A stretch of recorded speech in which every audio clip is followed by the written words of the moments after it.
Connection excellent. And yet, I don't see... Okay, now I'm seeing myself on screen. Good. Okay, so this is going to be a somewhat experimental stream. Everything's set up in a very awkward way that I don't really know if it works. But I'm going to attempt to hang on air, paint some minis.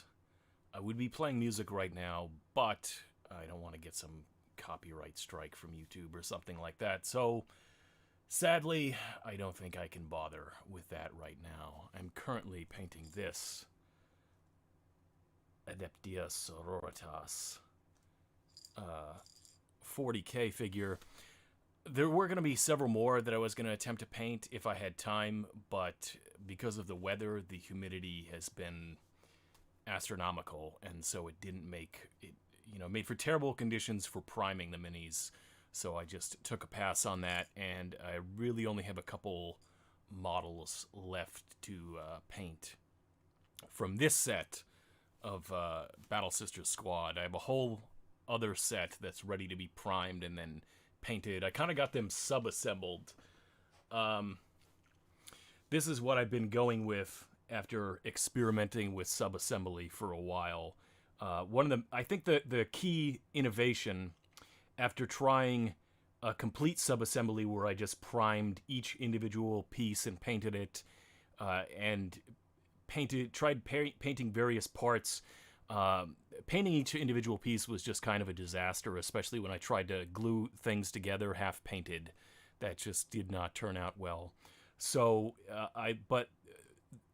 I found that works best is leaving the head off, because doing the head separately makes that easier to paint, leaving this back part off and the gun off. Those are the parts that get in the way of the other parts. And then for the underneath part, I have yet to glue them to the base. I just use poster tack to put them on the base for right now. And so I can take these off and then paint, take it off the base because it's not glued on there yet, and paint up under their skirts. Now, I also realized that I'm starting this stream much later than I thought I would, so who knows who will show up to this. I currently have one viewer. Okay, no chats yet. I'm going to keep one eye on the chat window to the side, and, one eye on what I'm doing, but if I get caught up in what I'm doing, it's the little chat thing's right kind of at the edge of my peripheral vision when I'm looking this way, so we'll see if this works out. So I wish I had sub-assembled this one in the way that I'm currently sub-assembling these things. And right now I've been using the contrast paints, and I don't really like them for certain things. For large areas like this, I don't want to dig out some of my other models, but just the way that it spreads, and it ends up leaving results that I don't particularly like, but it works well enough, and I've already painted pretty much this entire squad with these contrast paints. I think it's mostly the red that I don't like, so for the future I just might use like the actual base red. What is this? It's Warhammer 40K. Please tell me you've heard of Warhammer 40K. It's a fairly popular game. Now let's see. Oh no, I already grabbed this.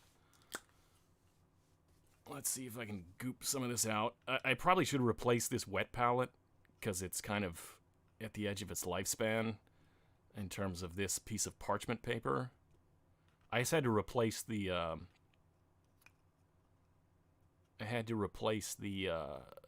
sponge a while ago, because it had just gotten moldy, because I kind of took a break from painting for a little while, and it just became a mess. And when the Space Marine games and the RTS game... See, I played the original Dawn of War a long time ago, but it's been a while, and I got, I think, Dawn of War 3 on Steam recently, but I've also heard that game is garbage. And just, by the way, if anyone's watching this, feel free to, like... I can talk about other things other than painting. This is just, painting's an excuse. Give me something to do while I'm live streaming. Because in the past, just kind of trying to just sit there and live stream and wait for questions to come in can get boring after a while. But I guess I'll kind of talk through what I'm doing. I added this contrast medium to this kind of paint. I'm not sure. I think it depends on the color whether or not it really needs the medium or not. But the color scheme that I've kind of come up with for them is to put purple on the inside of their capes, and then red on the outside, and of course go with black armor. And there's supposed to be different color schemes for different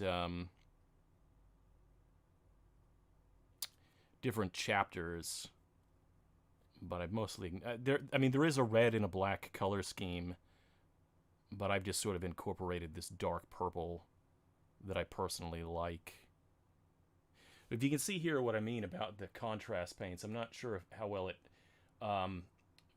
just the way that sometimes it like the highlights that it gets and the way that it applies isn't necessarily all of that wonderful. I might have to see. This is why I'm glad I sub-assembled these other models that I've yet to prime, because getting in, once I've glued it onto the base, it becomes very hard to get up under their skirts.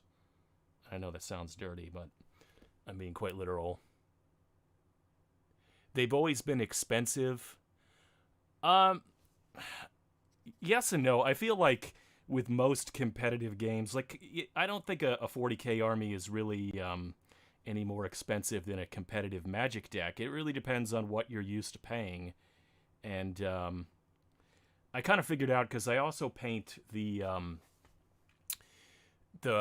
D&D, the WizKids minis, and on average these are a little bit more expensive than that, but they're not, they're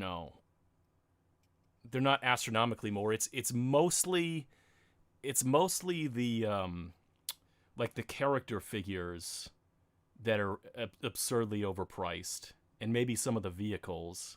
But when you buy box sets like this, it's not too bad. And if you can get some of the like the introductory starter kits, even though a lot of those are the push fit models, those seem to be a really good value. In fact, I'm going to be getting the Indomitus box, because I guess they did another run of it, and my local game store owner is setting one aside. And that in the Command Edition. So I'm going to have an army of Space Marines and Necrons.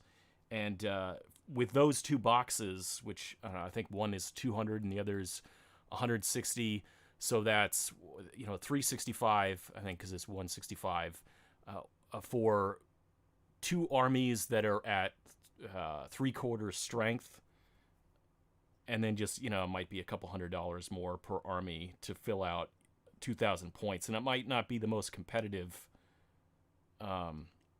list, but for something like that, I mean, in a lot of games, Necrons, right? So for a lot of games, if you can have two fairly functional, playable decks or builds or whatever it is for $400 that are semi-competitive, that's not really too bad. Because, a lot of Magic, some of the formats of Magic are absurdly expensive. That's part of the reason I don't really play it anymore, other than a computer version. But it's, as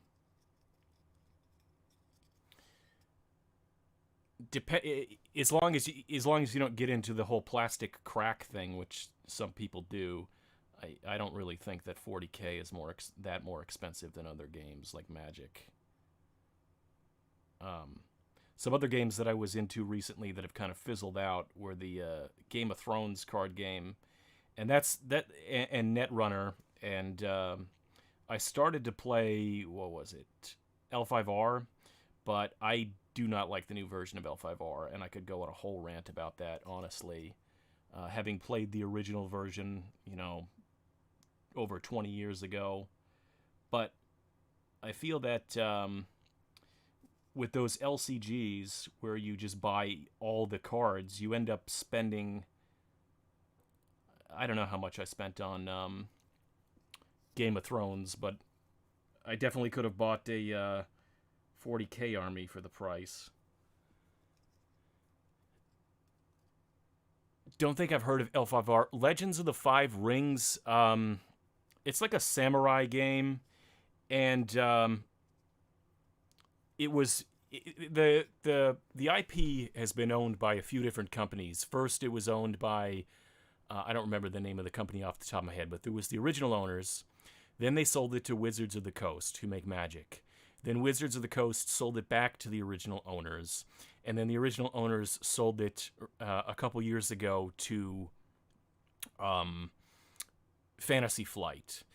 And Fantasy Flight took the game, and they tried to take the the original incarnation of the game, and wed it to the rules of the Game of Thrones card game. And I love the Game of Thrones card game. It's, in terms of game design, is probably my favorite.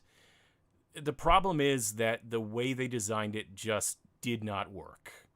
Because, for example, in the original game, you'd have a ramping economy, sort of like Magic, where you would pay for holdings that would produce gold. So you'd have a stronghold that you would tap, or in this game they called it bow, for gold, and then you'd pay for holdings that would also, you could bow for gold, and so you'd have this ramping economy.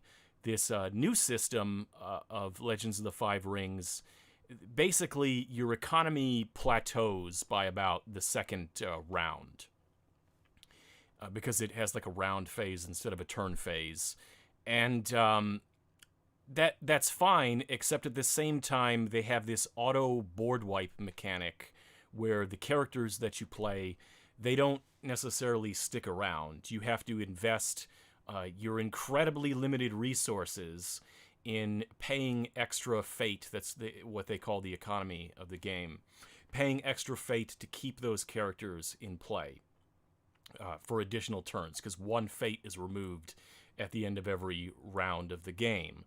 And this, like, the economy just creates all of these, and the economy combined with the auto board wiping feature of the game just creates all these other problems. There's all these knock-on effects to that, and it's a very strange game to get the tempo of. And I think that a lot of people who get into the game, if you're the sort of person who it just becomes obsessive over a game, and you obsess over every little interaction and knowing the meta, as they say, and having every card memorized, and thinking about what you're going to do in every scenario, overthinking everything, then there's a lot of decisions to be made in the game. So you feel real smart when you're playing it, but it's very confusing as to how to develop, a turn-to-turn strategy when, like I said, the game has an auto board wipe feature. And also, because of the way that the mechanics are, there's just way too many things are conditional. Like, every fucking card in the game is, if you are doing a political challenge for the Void Ring and your opponent is, has red hair or something absurd. Like, there's several conditions. There's several conditions for a lot of cards. Whereas, like, I don't know if this card's good because how often is this condition going to come up? And then you have to build your play strategy about making certain conditional things happen. And that just becomes a pain in the ass. Whereas certain things that should just be really basic game features, like removal, removal or, bowing a character, again, that's what they call tapping in this game, they become disproportionately powerful because the stunted economy creates this constant low board state. And so it just, I don't know, it's just not fun in the way that the original game was fun.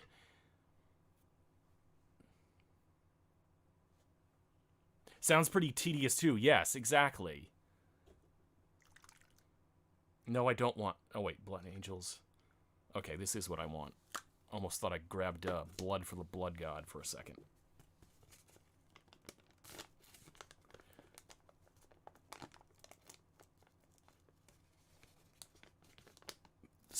Delivery on Space Hulk and Blackstone Fortress. I'm not familiar with what those are, so I'll have to look those up. But I've been painting minis for about a year at this point. I think that this set of Army Painter ones that you see here, this is the Dungeons and Dragons set. There's three different sets. There's like the Adventurer set, the Underdark set, and the Monster set, I think. And that's what all of these are. Just off camera over here is a rack of Citadel paints. I actually made a video that I never uploaded about a year ago giving advice because there's a user named Puffin Forest who makes D&D videos, and he made a video about getting into mini painting, and he showed off his results. And, you know, not to be a dick, I'm not pretending that I'm like some master mini painter, but for a first time, it was actually pretty sad. And I think like the best thing you can do if you're getting into mini paints is to watch several videos that go over basic techniques, because they're very helpful. Like if you know some certain things to do from the beginning, like thinning your paints as I'm doing right now. That's like that was the #1 comment in his video. It's just like 100 people saying, you know, thin your paints.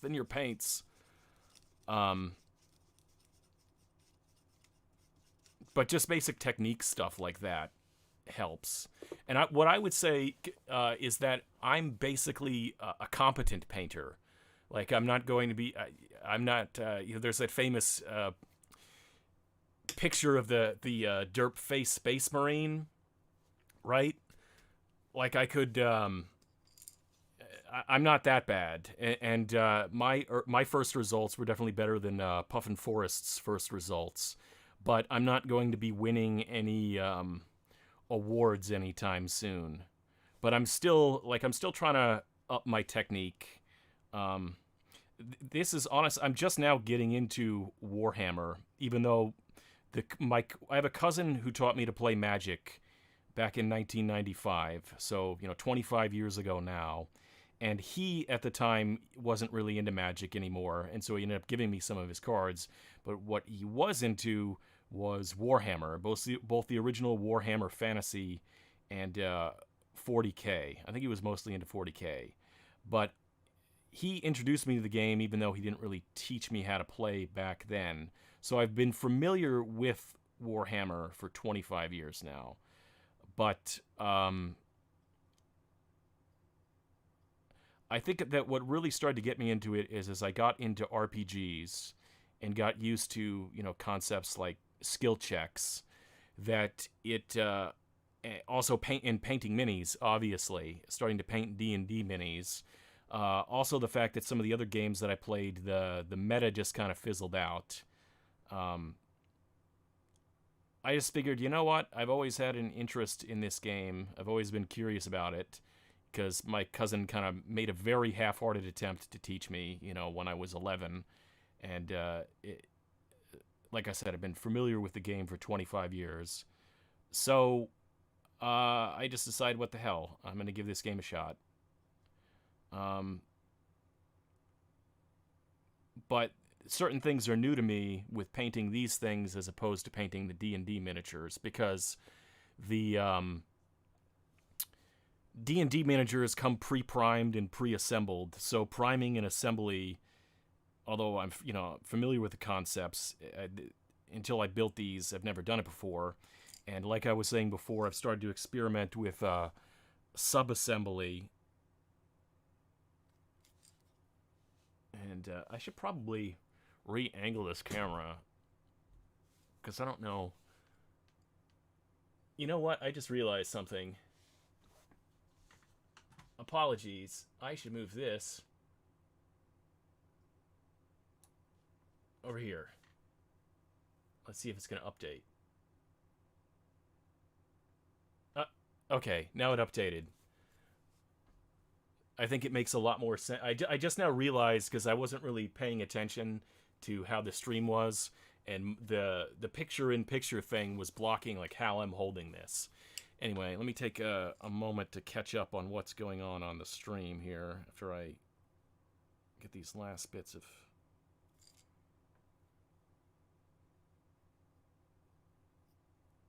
Yeah, this contrast paint, I kind of feel like there's a certain amount of unevenness to it. And I don't know if I'm just not thinning it enough or doing multiple layers. Anyway, all right, so where are we at with the stream? Space Marines were called Space Crusaders? I'm not sure. Both are 40k themed. Space Hulk is a classic board game with very aliens inspired. Yeah, it's interesting to see how things like 40k have been have been influenced by other parts of sci-fi, how different things within sci-fi and fantasy cross-pollinate with each other. Because as I understand it, the new story with the Necrons is that they've arisen from their tombs, having been dormant for thousands of years or whatever. And what it reminded me of was a episode of Doctor Who from the 60s called Tomb of the Cybermen. I'm like, I wonder, because Citadel is a British company, I wonder if some of them had something like that in mind. Let's see.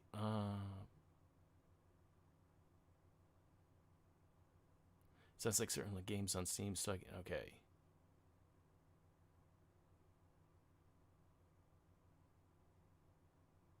A lot of Doom in 40k, yeah. Like the Imperial Sardaukar and stuff. Including with the Sisters of Battle, the Adeptia Sororitas. In their lore, apparently they obviously have the fighting branches of their group, but I was listening to a thing about their lore and the different functions and facets that they fulfill, and it explicitly referenced the of course now my mind's going to draw a blank now that I have to the Bene Gesserit. Like there are aspects of the Adeptia Sororitas that basically function as Bene Gesserit. And in case you're wondering, yes, I am totally stoked for the Dune movie, which I think was supposed to come out in December, but of course we're gonna have to wait for literally everything.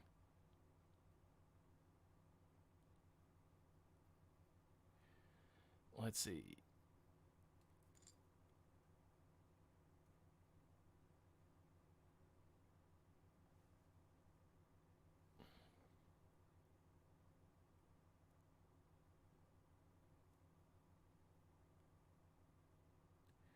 Alrighty.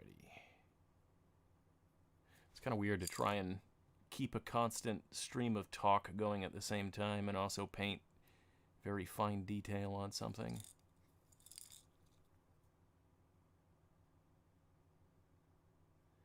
I'm honestly going to have to look back at this and see if this camera angle even works for what I'm doing.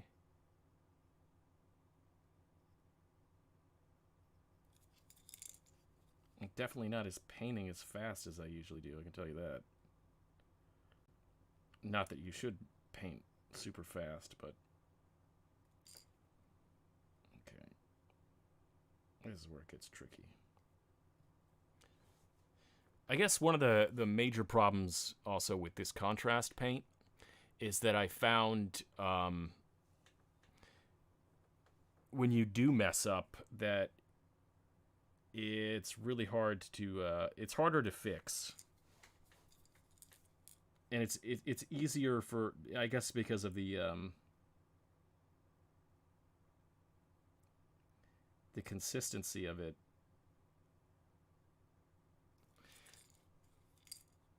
Like if I get any other kind of color onto this red that I'm currently painting, it's gonna show up a lot more so, and then I'm gonna have to go in with like a base color.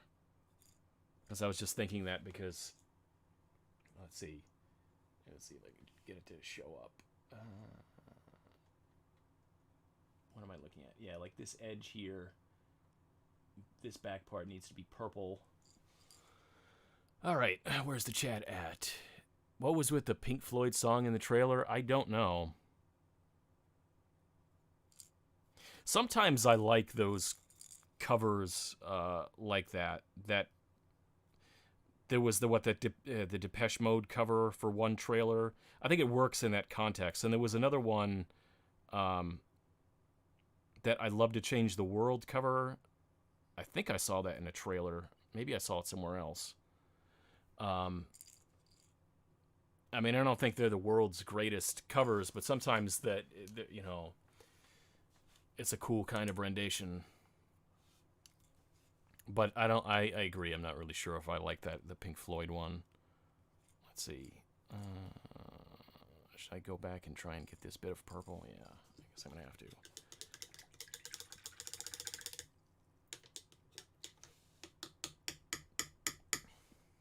Probably splattering this thing with paint. I need a more up-close and personal brush here.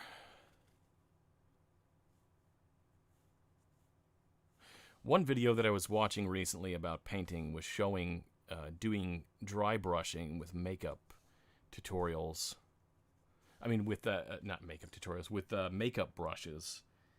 I don't think that would work for this particular army, but what they were showing was Necrons. And as I mentioned before, probably this Friday, I'm going to be getting a copy of the Indomitus box. And so I'm going to have a lot of Necrons to paint soon. So it just might be another technique that I'm trying out. Because this is the first box of Battle Sisters that I painted. And it's been very experimental in terms of paints and sub-assembly and all sorts of other things. It's hard to even see what's... Okay. I don't even know if I want to deal with all the hard-to-reach places right now. I think I might just wait till later to... let's see.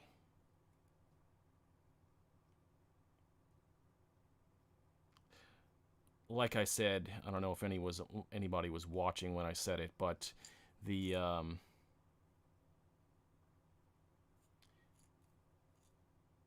ones that I've assembled recently, I did not glue them to the base yet. I've yet to prime them because it's just been too humid, but I decided to use a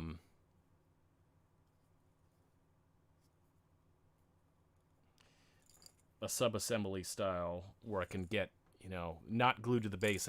Have a lot easier time getting things like the bottoms of the skirts. That is currently eluding me right now. You know what? This part's supposed to be red, so I'll switch to that.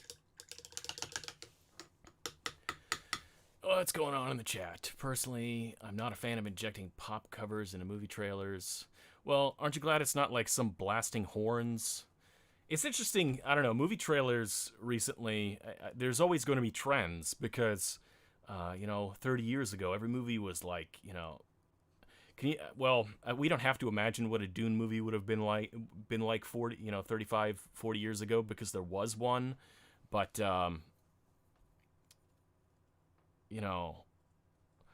in the past, a lot of movie trailers relied on things like voiceovers or like the same 4 songs.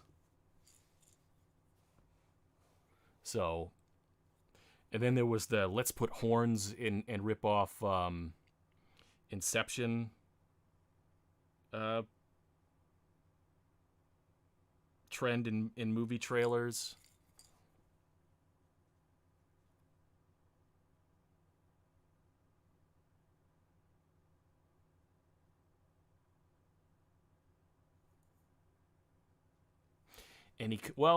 I don't know. I mean, I don't think they're going to use that in terms of Dune being in the far future and it being a callback to contemporary culture.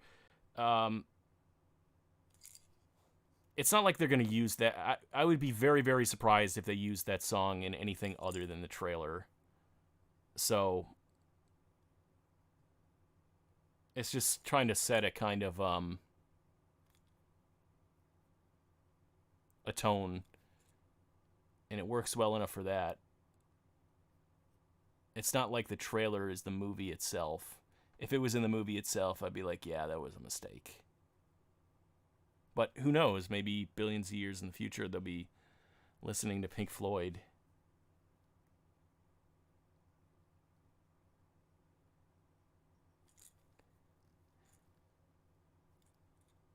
I kind of wonder about things like that. I wonder, and there probably have been studies on this, what effect recorded media has had in the like the shifting of language, if it's kind of stunted it more so than in the past, because people are constantly referring to media, influencing how they speak and pronounce things. If that kind of has a like a stunting factor on the normal drift of language, or who knows, maybe it accelerates it.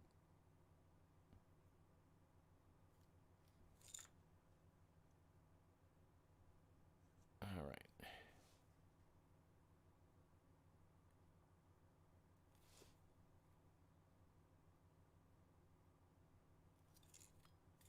Starting to second guess whether or not I should have painted these reds first.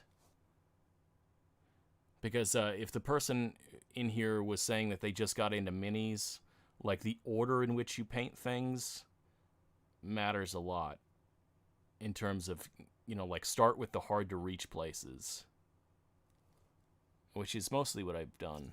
But some of this, well, yeah, I guess I am kind of following that pattern.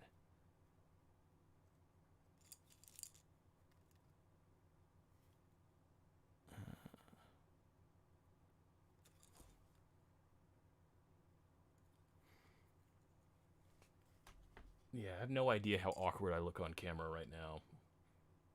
Okay, I should probably turn this slightly more in my direction.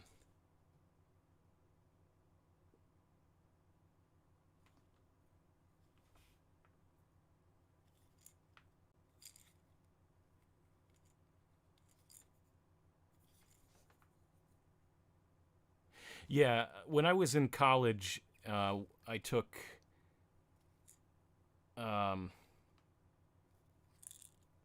took a course called Semantics. It was like a philosophy class. And even though I could probably only half articulate what I learned in that class and what I read, I still find it an interesting subject. And that's why, sometimes when these, we have these strange public debates about things like pronouns. And I sort of wonder if some of the people involved in them have ever actually considered how language works, but that's a whole other story. Let's see.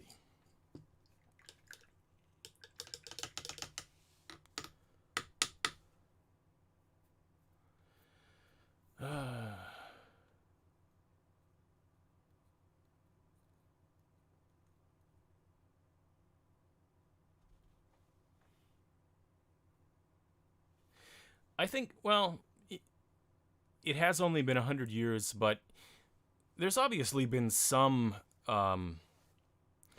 change, not necessarily in pronunciation, but I guess in speaking style.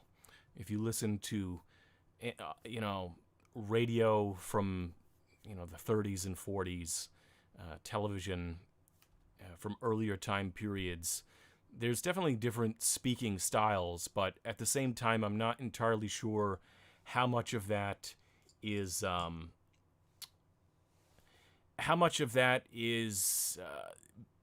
because those are people changing for, like they're speaking for television, or they're speaking for radio. This is radio whatever in KCRC Connecticut, and President Roosevelt was just in the West Wing signing new legislation for the New Deal. if they're specifically talking, radio guy voice circa 1930, and just what the, radio guy voice thing has just changed over time, or if that was just more of how people spoke back then. But honestly, this is not the way that I thought this stream would go. I thought that we would be discussing, I don't know, politics or anything other than how people spoke on the radio in the 30s.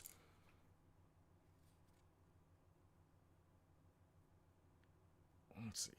This black, it seems like it takes multiple coats, because it starts out as almost like a gray.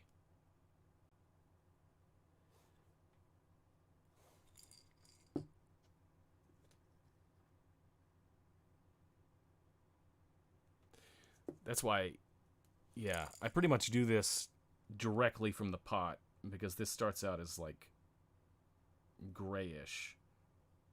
Or maybe I'm just not putting enough on in each area, spreading it out too much. But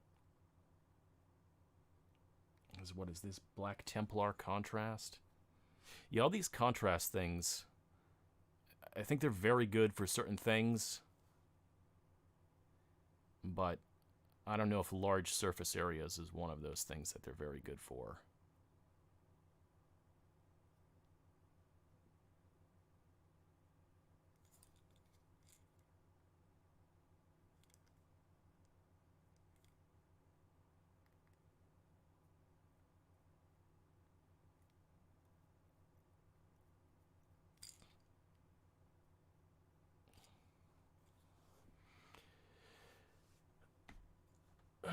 Let's see.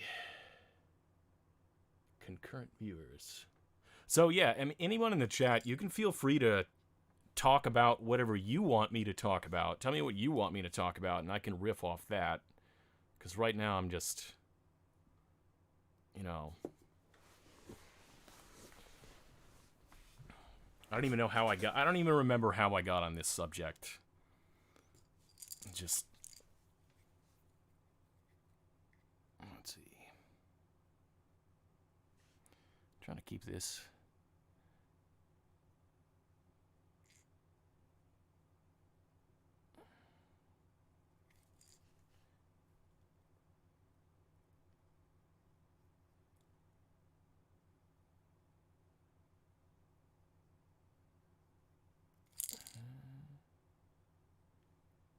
It's weird trying to keep things in frame, but also at an angle. Like, I probably chose a bad angle for this camera in terms of showing what I'm doing. I mean, you should turn it this way more. I don't know.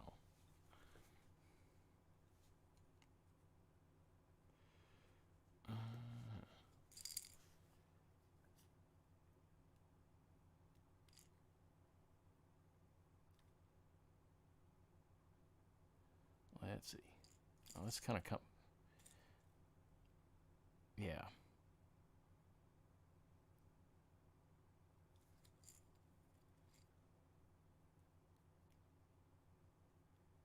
So now I'm making, like, not making mistakes, but it's kind of frustrating the way that this contrast paint is going on. But I suppose it's not anything I couldn't fix with an additional coat.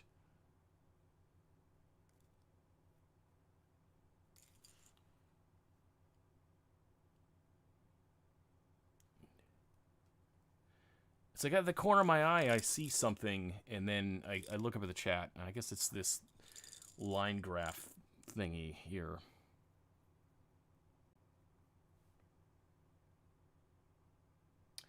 I don't know. Let's see. How long have I been streaming? Does this say? 40 minutes. News to me.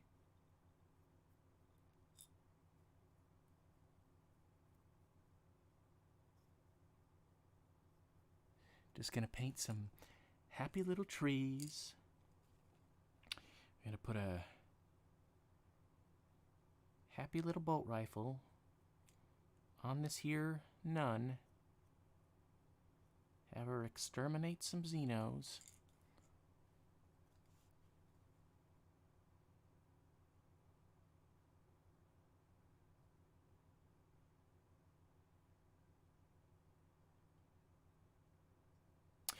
That's a good question about political streamers, because I've been watching a fair amount of David Pakman and certain other people recently, and I can't help but feel that just at some level they would have to suffer because they don't have Trump. They're not going to have Trump to talk about constantly. And obviously in politics, there is always something to talk about. There's always something going on. You know, Mitch McConnell's still in the Senate, which I think the only reason I can bear that is because Trump is going to be gone. But there's got to be some dying away anytime there's like less drama. I think there's going to be less. I think there's going to be a lot of like political burnout, and you start to get down. I guess it's sort of like with midterm elections, where midterm elections are never as high a turnout, or rarely as high a turnout as a presidential election. That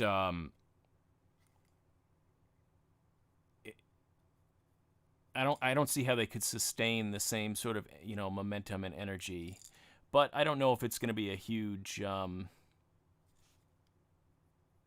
I don't know if it would be like cataclysmic. It depends on how many people have been turned into political files. Plus, sometimes you just I guess the personalities of the people kind of propel a lot of it too, because obviously people like political pundits like Sean Hannity's been on the air for far longer than he deserves to be on the air, but I mean for a long time, through Republican and Democratic administrations. What's interesting, well, I guess for me, the more interesting question is this. The left, it always seems to me like it's very self-critical, and it's nothing the Democratic Party does is ever good enough. They're all corporate sellout shills, which on one level is true, and on another level, given like the power structures of the country, what do you expect? And constantly trying to trash them only seems to help Republicans. Will there be this like focus on just will the new focus of a lot of these live shows just be like a constantly criticizing, like this constant self-criticism, or will it be about, will their focus be on the self-criticism amongst liberals and Democrats, or will it be, look at the shenanigans that the obstructionist shenanigans that Turtleface and the other Republicans are up to? But a lot about the Biden administration is up in the air at this point. And of course, I'm sure they'll have like a Trump Watch segment, because it's not like that guy is going to go away one way or the other.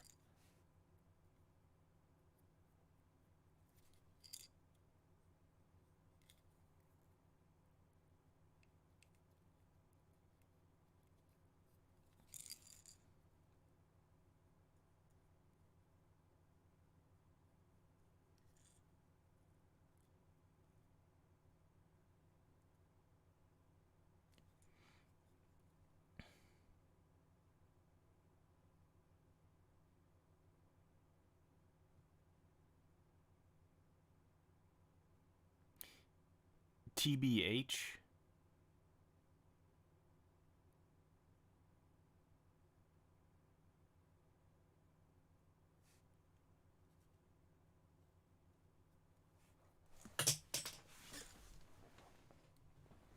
Oh, to be honest. Okay, sorry.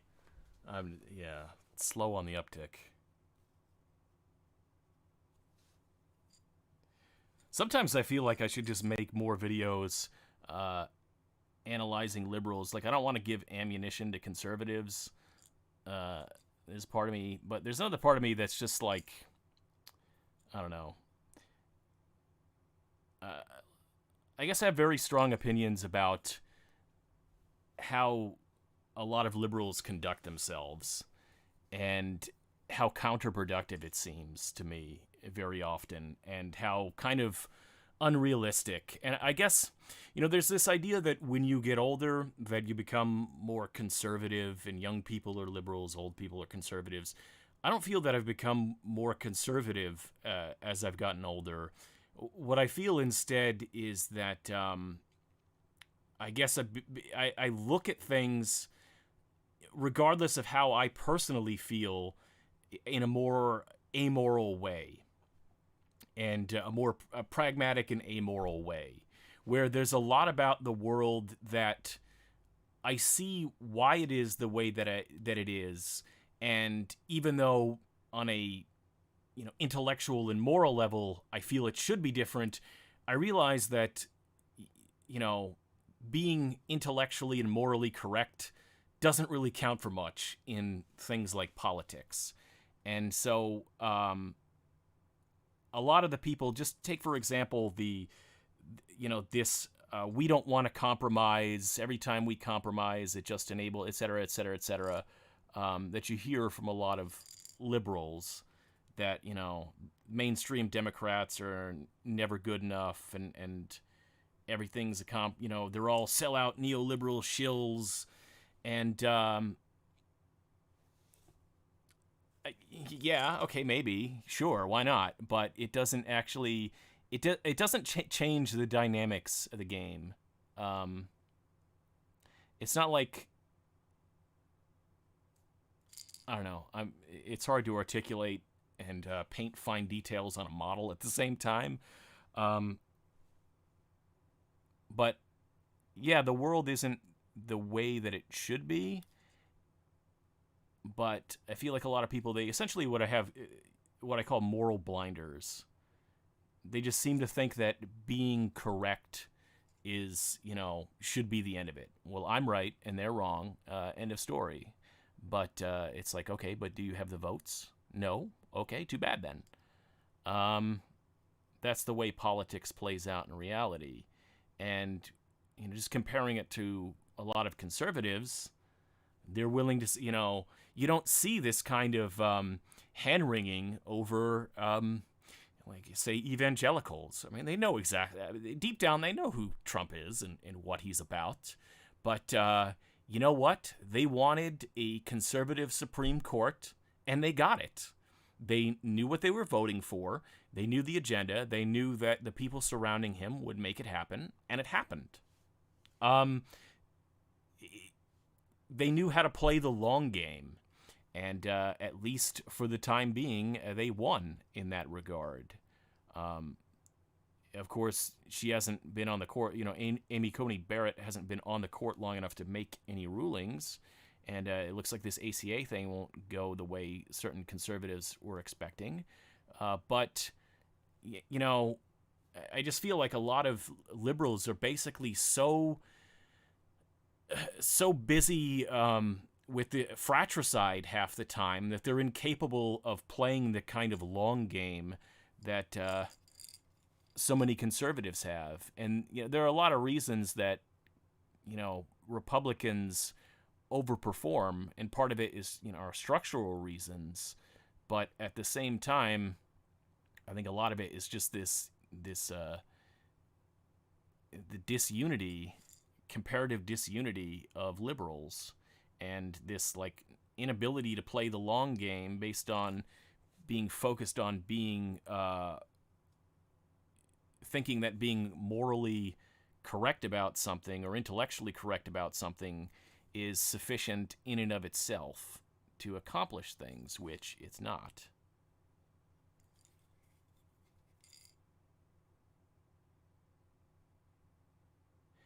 Do I think it might be because of the type of person that's drawn to the left or right? I absolutely think that. for example, you hear a lot of this thing like, oh, liberal Hollywood. Well, creative people, the sort of people who are typically creative, I mean, there's a personality overlap with the sort of person that's liberal because of the sort of, personality qualities that typically manifest in liberals.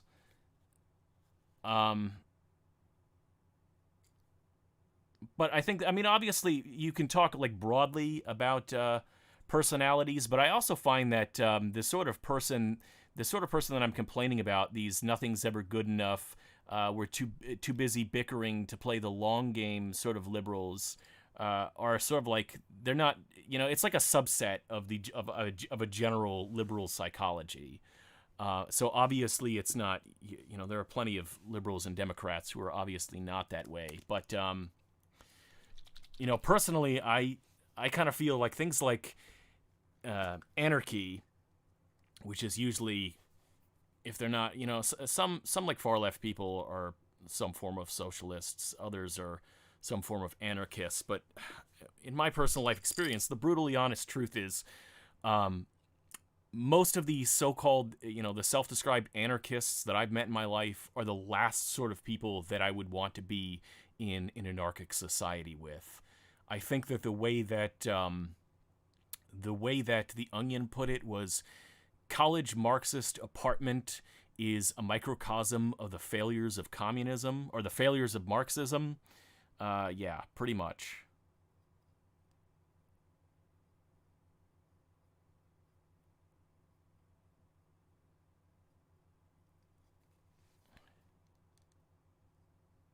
I'm not sure also how long of a delay there is. It looks like there's a several second delay in the stream.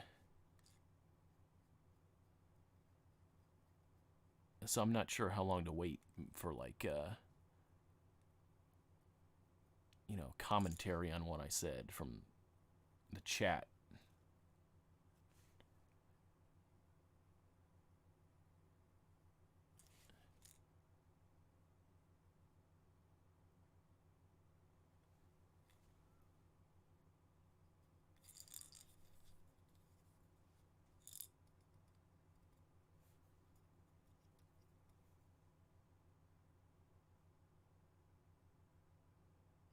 Stream snipped. Explain.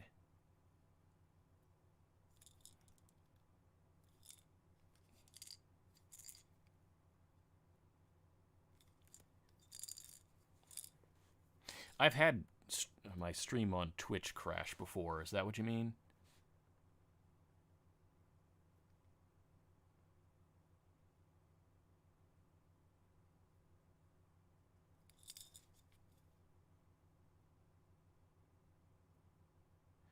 Have I ever seen the movie Unthinkable? I don't think so.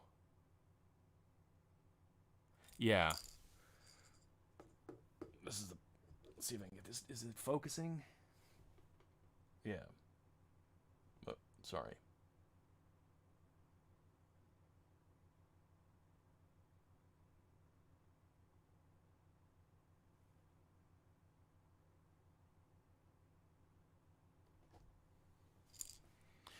Have advantage in a game?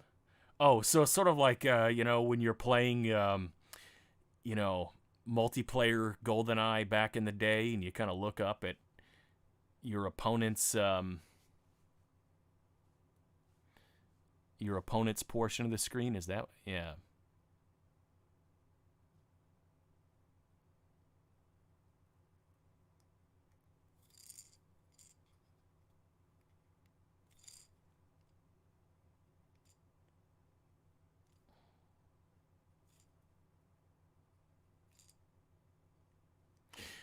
This is a completely random anecdote, but the last time that I played GoldenEye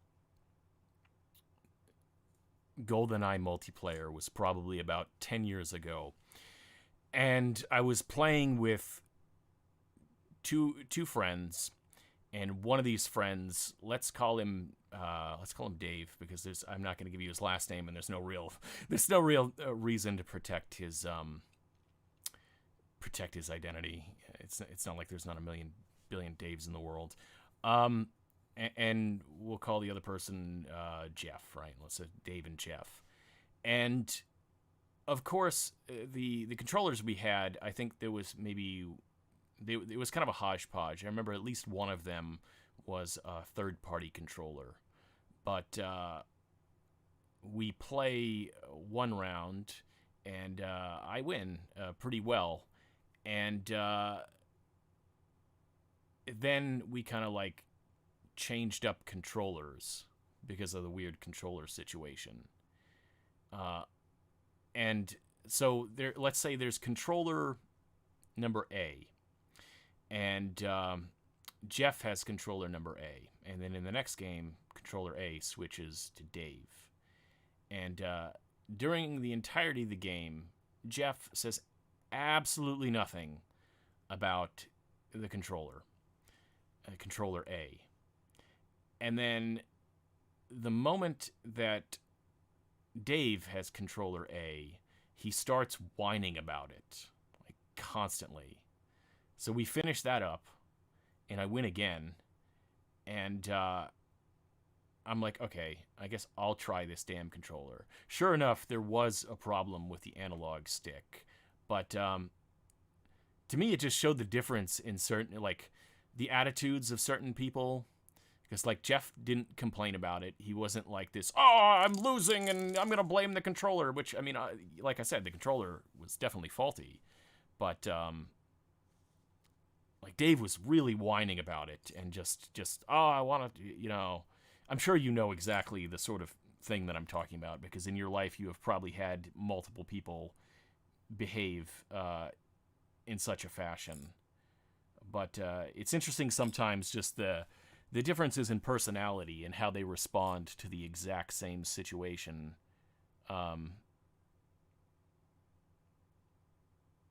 Whereas some people shrug off, or other people just like cannot help themselves from whining about.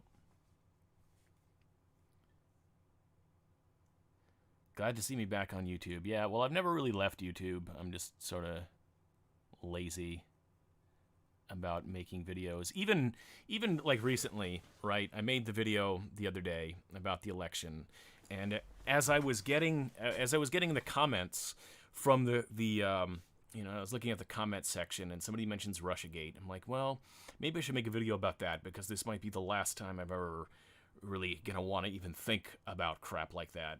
In a couple months, it's just gonna be long gone. And over the next couple days, I thought that I had all these videos in my brain, and then come like yesterday, I was just like, you know what? I don't really know if I have enough to say about these things, and I don't know if I really care. You know, it's one of those things where you have ideas, and then sometimes you just move on. I don't know, maybe it's just because I'm a very ADD sort of person, that I have to capture a particular frame of mind, otherwise it will just slip away so fast. I'll just get distracted by something else. I have, you know, you're seeing one of, you know, hobby number 5,1112 on screen right now. So I'm easily distracted. I can easily lose enthusiasm for an idea I have, or a video idea I have. I might not have even when I do have the enthusiasm, I might not have the time to make a video in that moment. And so, yeah, I never end up making as much content as I hypothetically want to make. That's kind of why I've been leaning somewhat more towards streaming. Although it is good to have like an actual video instead of just rambling, because I don't think this stream is gonna have the replay value of even the last video that I made, or of previous videos.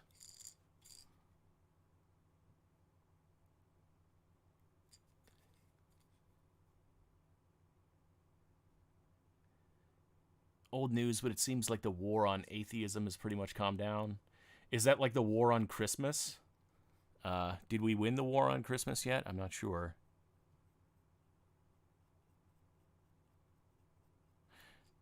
One, I guess one like overarching topic that I've been thinking about as everyone has been talking about in this election.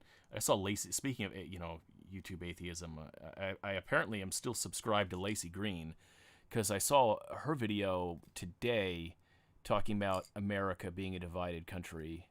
And that's something I'd like to talk about. But then I got to wonder, like, would I actually reach anyone with things like that? Because I almost want to start a series like talking to your crazy uncle or something like that. But I don't think crazy uncles would necessarily be the target audience. But I guess the problem with a lot of our political discussions is that it's kind of like fundamentally ridiculous. So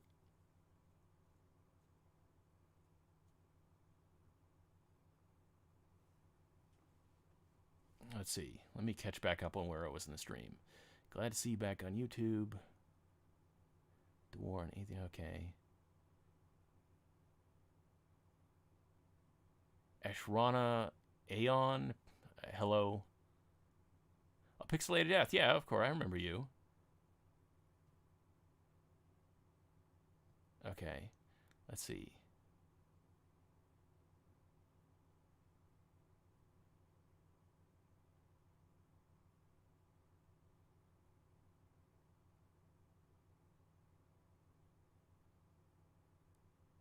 Moved on. I think that's why people moved on. Moved on from atheism. Yeah. I also just think that there's only so many people. But I guess going back to the political thing and comparing it to something like atheism, there's definitely a similar dynamic where you could find the crazy people to go after. The guy in his truck who with the hat and the sunglasses. I mean, you know who I'm talking about. Like, there seems to be one of them that's just a chameleon, like guy ranting in his pickup truck video. I mean, you can find Republican crazies and bash them if you want, which that's just like there were crazy evangelicals that you could bash, and or you could go after bigger fish like Shapiro or any of those people, and you could easily set up the same dynamic. But I feel like I don't really have the patience for a lot of that the way that I might have 10 or 12 years ago, because I guess, and this is something I do plan on making a video on, if I had to summarize just the problem with even trying to deal with these people is that they're a lot of the mainstream, what do they call themselves, like the edgelords of the dark web, intellectual edgelords of the dark web. I think a lot of them argue in bad faith, and they are sophists who have mastered the art of the specious argument, and in many ways approaching what they say on their own ground and trying to go after their own framing of the issues is a mistake in and of itself. And it's, I would rather almost analyze how they operate rhetorically than I would try and, go after the they said this, but actually that, because that's just kind of falling into their trap. Because any good specious argument takes, substantially longer to refute than it does to state to begin with. And in the meantime, you're losing control of the conversation and of the framing by even trying to engage with their shenanigans. Let's see.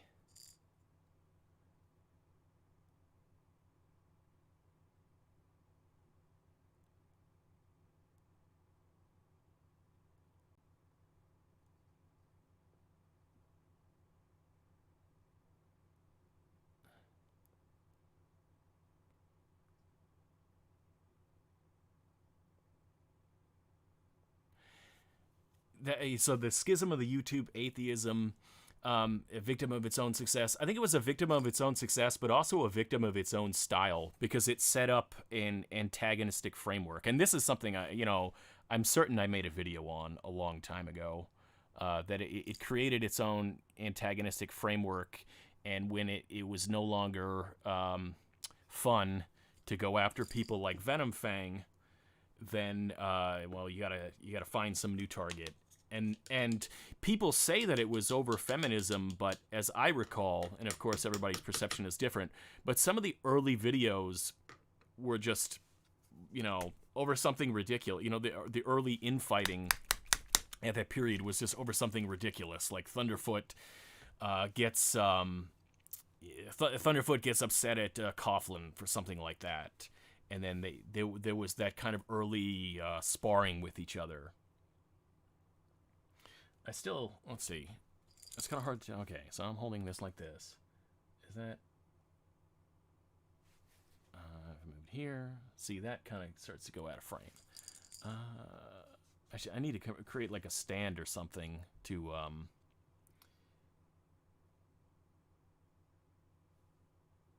when I want to do a little like display thing like that.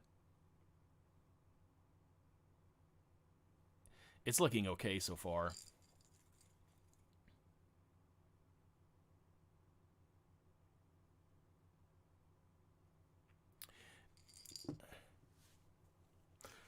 Nuns with guns. So, little known fact, for kindergarten through 4th grade, I went to Catholic school.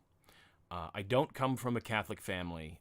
My family was Protestant, but I guess for some reason my oldest sister, she went to the school on base for like kindergarten and 1st grade, and then like ended up in public school and had problems in public school, and through like just a series of like problems in school ended up in Catholic school. And then so my second oldest sister followed her into Catholic school, and so when my parents sat me down when I was getting ready to go to kindergarten, they're like, do you want to go to the scary public school where you will be all alone and you won't know anyone? Or do you want to go to the Catholic school with your sisters? So I chose to go to Catholic school. In a lot of ways, it was probably better. But at the same time, there were 2 nuns that were teachers there. And one of them was the 6th grade teacher / principal. And she was a really good person, and she was nice. But I never made it to the 6th grade before moving and going to a different school. So the only nun that I ever had as a teacher was my 1st grade teacher, and I don't think she liked children very much.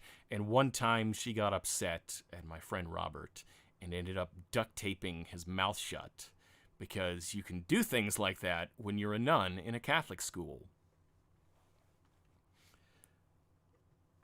Let's see. All right. Man, I don't even want to try and get this leg here. I think I just want to aim for some of the bigger pieces right now. I'll touch up crap later, because painting these minis is a process. Anyway, I started to talk about nuns with guns. So when I was getting into 40K, one of the obvious things to do would be to go like something like Space Marine. The first 40K figure that I ever had was a Space Marine that my cousin gave me, 25 years ago, when they were different sculpts. So I have a certain amount of nostalgia for Space Marines. But I started watching, videos on YouTube about the different factions, and just the moment I saw the Battle Sisters, I'm like, that's it. That's what I want. I think it's also, less the fact that I have experience with nuns and Catholicism, and more the fact that I like Mark Lawrence, and Mark Lawrence has a trilogy of books called Book of the Ancestor, where even though it's not sci-fi in the sense of, fighting with projectile weapons like bolters and, meltas and things like that, it is sort of it's still like the warrior nuns serving the emperor kind of thing. I think he might have spoken heresy about the God Emperor.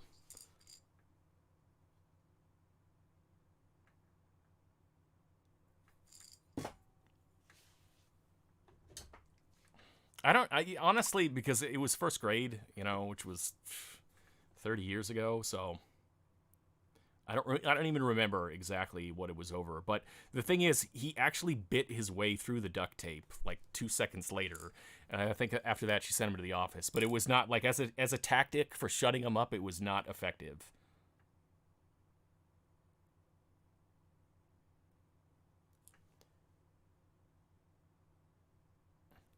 But I don't know. I kind of like the religious zealotry aspect of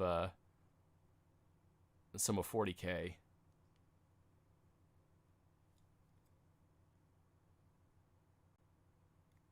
Because it seems like there are, unless I'm very much mistaken, there are no good guys in this world. It's just all, uh, it's bad guys all the way down.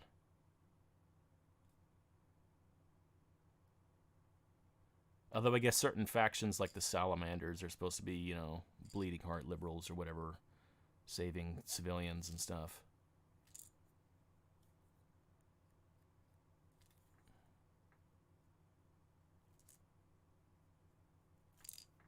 Let's see. Okay.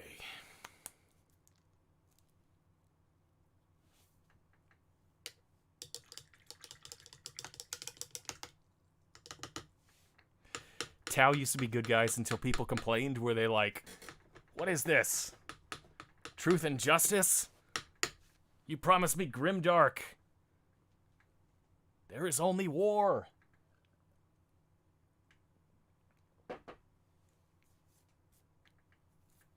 Let's see.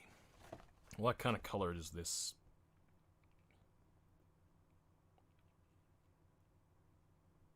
Yeah, I guess okay.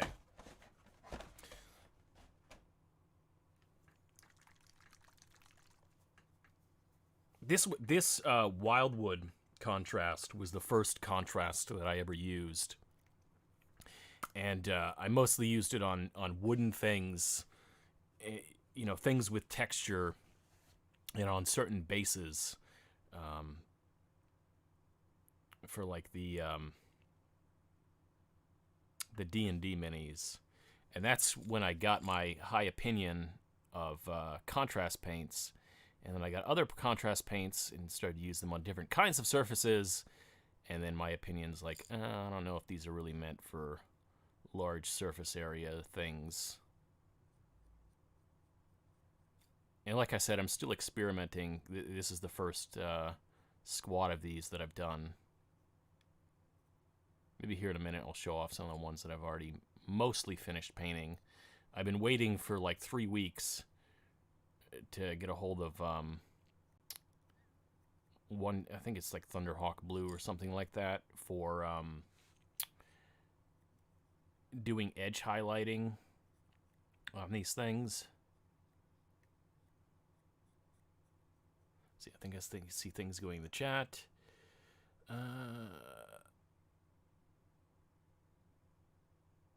Are not orcs the most powerful faction? I don't know.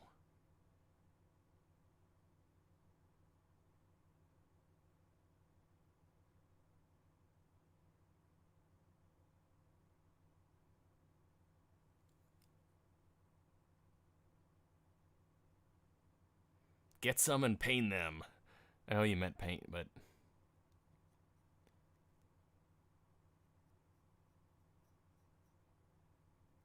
pain actually seems more appropriate for 40K.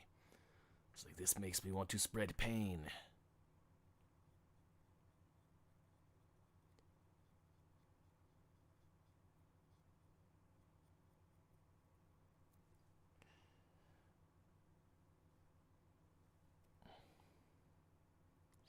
Let's see.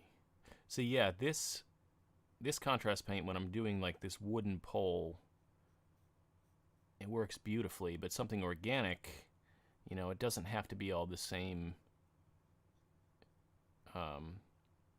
consistency in the way that something like a robe or a cape or whatever you want to call these would. Skirts, they're battle skirts.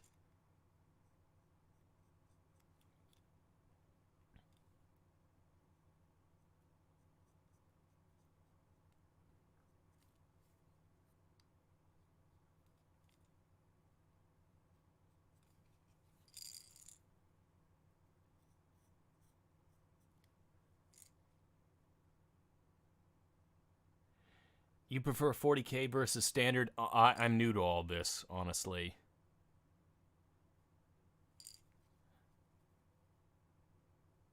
By standard, do you mean like Warhammer Fantasy? Isn't it like Age of Sigmar now?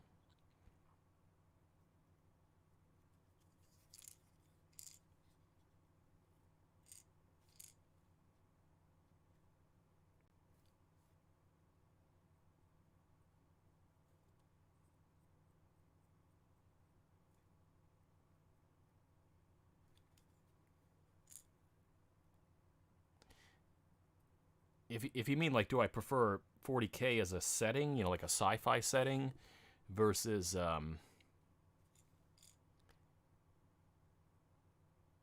fantasy as a setting? Maybe. I feel like growing up I was more into science fiction, but I also think that it was the time period that I grew up. Because by the time that I became, I think I was, 17 when Lord of the Rings came out, and I think that started to bend things more in the direction of fantasy. Not that there's not still a lot of there's still a lot of science fiction, and there was obviously fantasy when I was growing up, but I don't think it was, it didn't compete as much with science fiction like it does today. And so I think I've always, just because of growing up, that I've been into science fiction more longer. And so I kind of inclined towards that. But I am interested in, I might be interested in other tabletops, like there's a Game of Thrones.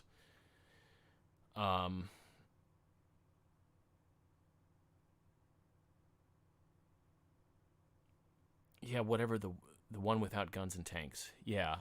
See, I don't know. It'd be interesting to see how those play, because it seems like it would require a lot more melee fighting. Obviously, you have certain range weapons and heavy range weapons, and you would have magic, but I guess it would have it would have at least some significant differences in play style, just because it would seem, and I could be completely wrong about this, that the fantasy settings would involve a lot more melee, or getting your units close to their units.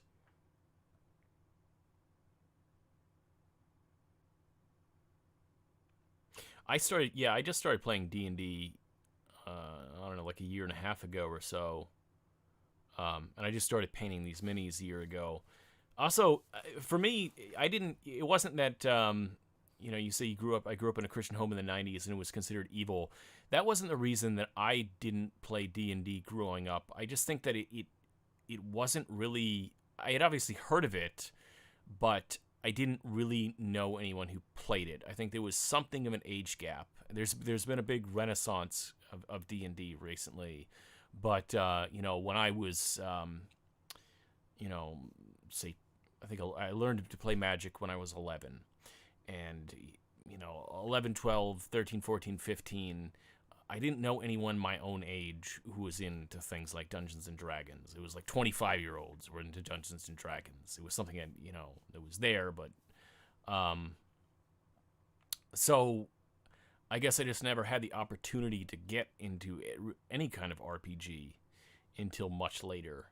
And then there's been this sort of resurgence of it in the last few years. So,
All right.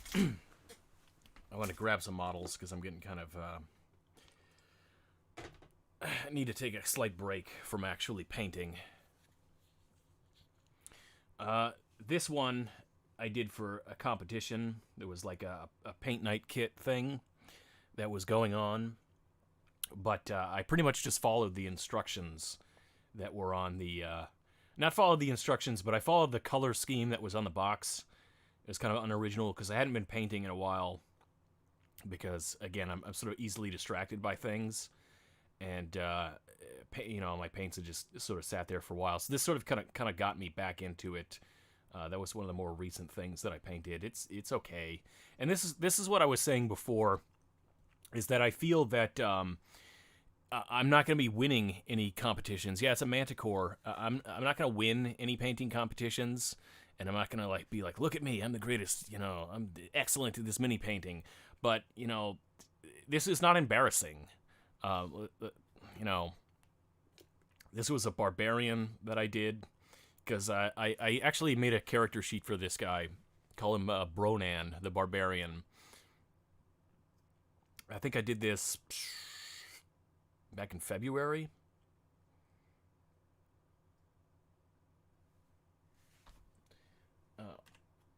Yeah, I forgot I turned off the webcam. But some of these, yeah. Some of these that I've already finished... I kind of feel like the contrast paints ended up being very uneven. I don't know how well it's going to show up on camera here, but just the consistency of something like the red skirt, like the red of the skirts, did not come out well using the contrast paint. And I think in the future, I'm going to go with... I think I'm just going to go with like the regular base, Mephiston red base paint, as opposed to what they have, instead of using the contrast paint. But again, I would say this, there's a lot of things about these that bug me, and a lot of things that I'm still trying to perfect what kind of technique I want. In terms of painting these army, obviously the bases aren't finished. I've only done the bases on some of these, but I would describe my ability as perfectly competent.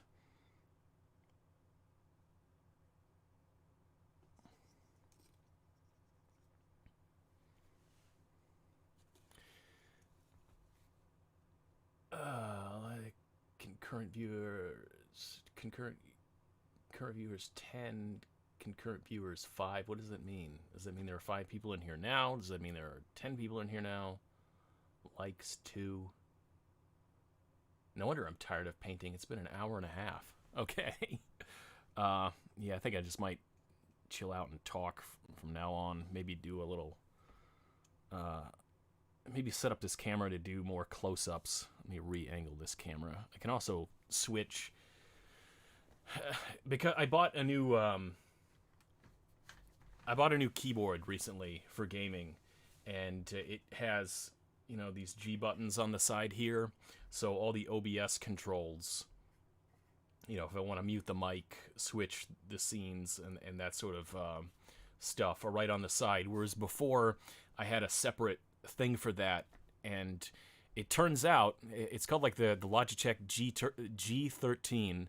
And it's the sort of thing that you would buy if you're really into, like World of Warcraft and other, online multiplayer games like that.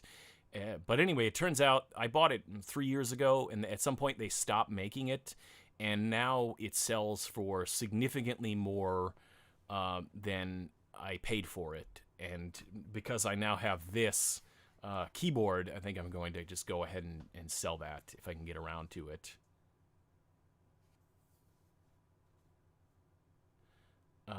What is my preferred D&D alignment? You know what? I saw a video a while ago talking about how the D&D alignment system might just be obsolete.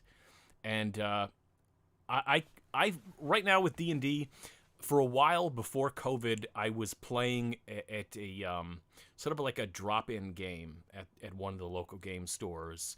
And I started to get this feeling like I wanted to find a more regular game at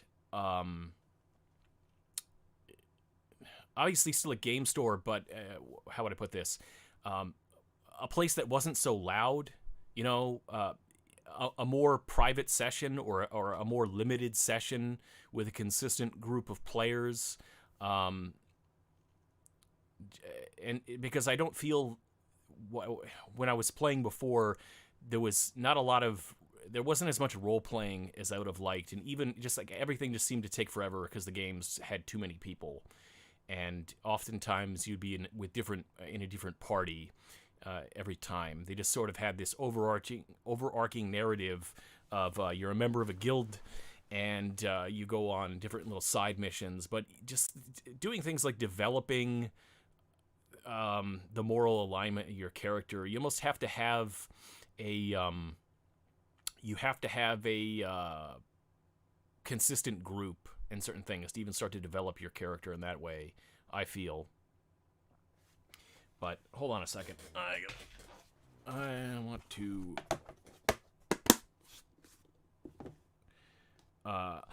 so anyway, talking about playing on Discord, when things started to lock down, I bought the, what's it called? Fantasy Grounds Ultimate or Deluxe Edition, or Ultimate License. That's what it's called.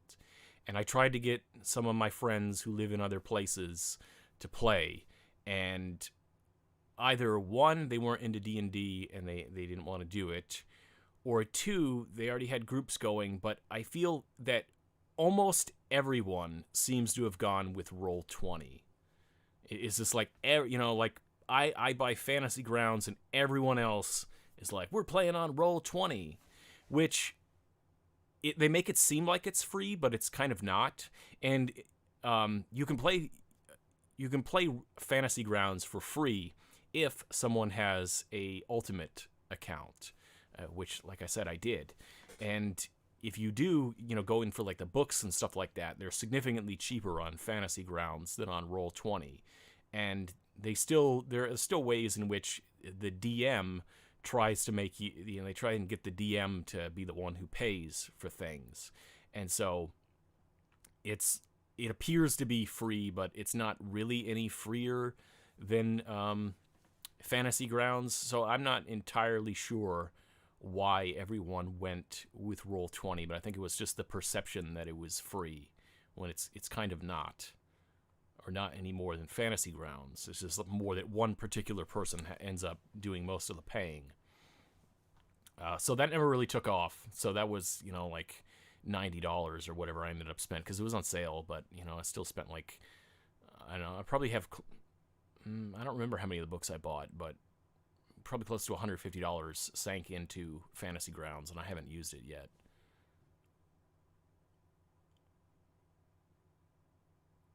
Give me like 1 second. I want to go dump out this water.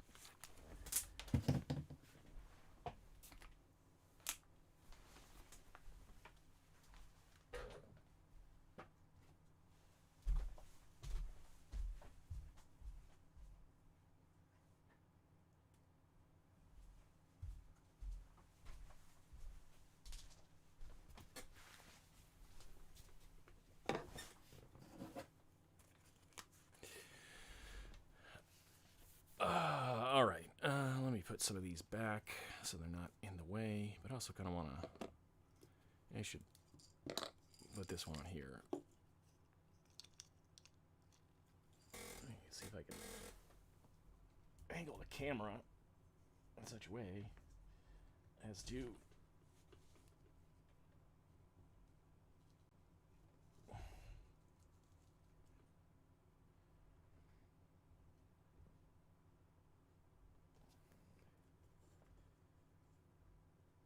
Let's see if we can do close-up cam.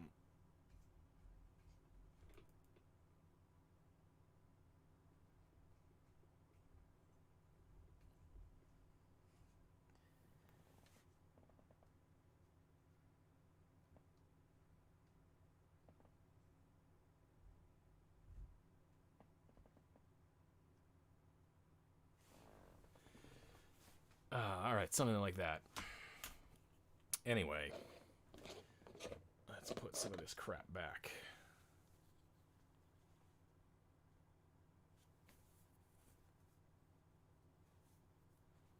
Yeah, it seems like, so 4 players is best for a group, 5 is okay, 6 isn't good, but it's manageable, avoid anymore. Yeah, it seems like I was mostly playing in groups with 6 people at a time, because it was just a sort of a free play drop-in situation.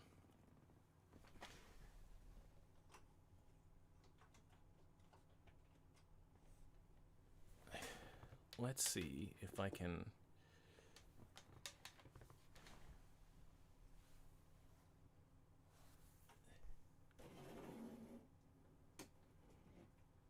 let's see if I can take this down without it crashing. These are most of the ones that I've painted so far. This, of course, there's going to be a glare. These two here, the purple, the notoriously purple tiefling. These were my character, some of my character ones. Let's see if I can get this on the I don't want to mess with the camera anymore. Yeah, this one here, the owlbear, came with one of the painting set things.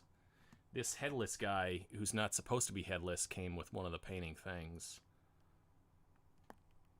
Of course, I got like random things like an Iron Maiden. I want to do more terrain stuff. I'm thinking about, I've looked a lot into getting a 3D printer, but I don't know. At the same time, it seems kind of like a hassle, depending on what you want to print. I play a Dark Elf Shadowcaster, Total Edgelord. Yeah. Sounds like it.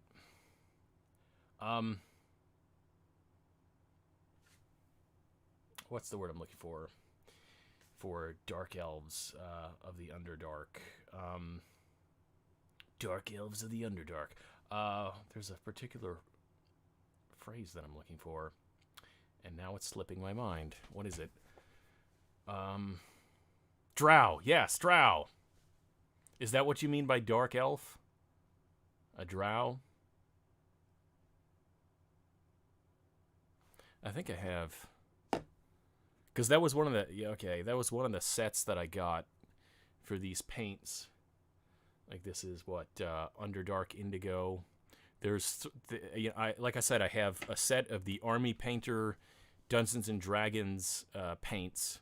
And then I have a random assortment, or a semi-random assortment of Citadel paints. And one of the sets was the Underdark set, like... Underdark Gray. I don't know what it's. This looks to me. This looks kind of brown. Maybe because I haven't shaken it up enough, and maybe the pigments have settled in weird. But it doesn't like what's Underdark about this. Like the Underdark Indigo. I think that's kind of like that seems like the skin color of the Drow, or close to it. So like, but some of these other things, it's like what the hell is Underdark about this exactly? It's like we gotta.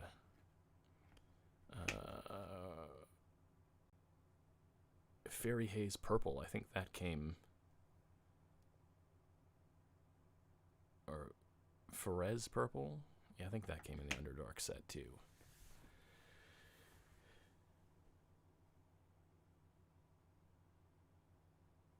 No, it's a Dark Elf because I'm homebrew. I'm in a homebrew. But there are Dark Elves in like... what's that other game? Warcraft, right?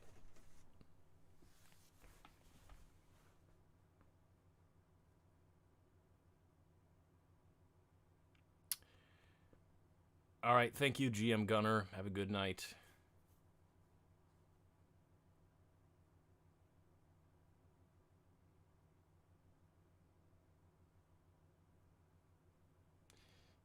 Current view 7.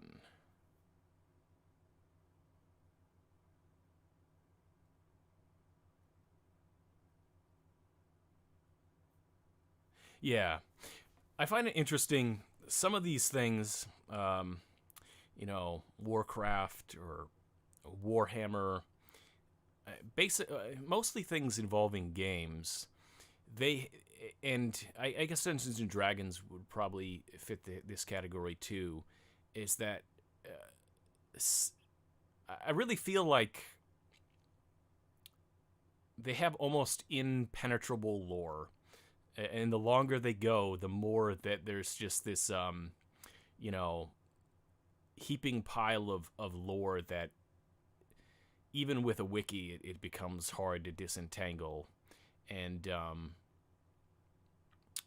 that's why people have talked about, like a dungeon, how terrible the Dungeons and Dragons movies are. But I find it an interesting proposition of how you would be able to, on one hand, take what are really, for Dungeons and Dragons in particular, a really loose set of ideas, streamline those things in a way that is both engaging to a audience that would otherwise be unfamiliar with it, but also that would seem sufficiently Dungeons and Dragons with people that who are really into the IP. That sort of balancing act between appealing to filthy casuals and appealing to like diehards, when it's a lot of these franchises just seems like they just take it's the spaghetti of the throw it against the wall and see what sticks sort of lore mentality. That's exactly how you feel about superhero comics. I feel like superhero comics, it's mostly more like they kind of reboot. Because I personally feel, at least with like Batman, that there's a status quo that they often return to. Whereas, and I guess, well, the difference, I think one part of the real difference when you have something like a superhero comic versus something more in the vein of fantasy is it just becomes this, scatological word salad of made up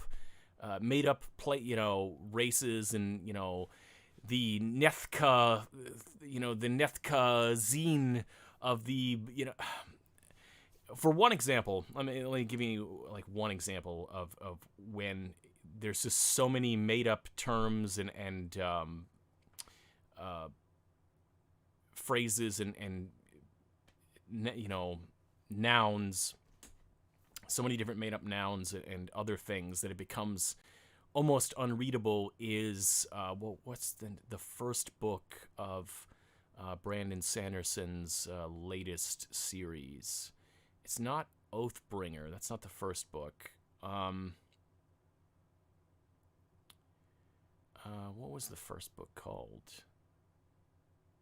But anyway, the first book of Brandon Sanderson's most recent series, there is a prologue, and it is like impenetrable what the hell is going on until you've read the rest of the book. I mean, it's not completely impenetrable. I mean, you have some idea of what's going on, but you are thrown out so many names and so many terms that you really have to read the book and then go back and read the prologue, and then you start to understand what the references are.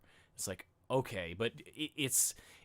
So I personally think that fantasy just can inherently be off-putting like that, with made-up names and events and this I don't know. And I can totally understand how like casual people can just throw up their hands and be like, I don't understand any of this. It is too weird. And when you see things that do go mainstream, like Game of Thrones, yeah, there's a lot to keep track of.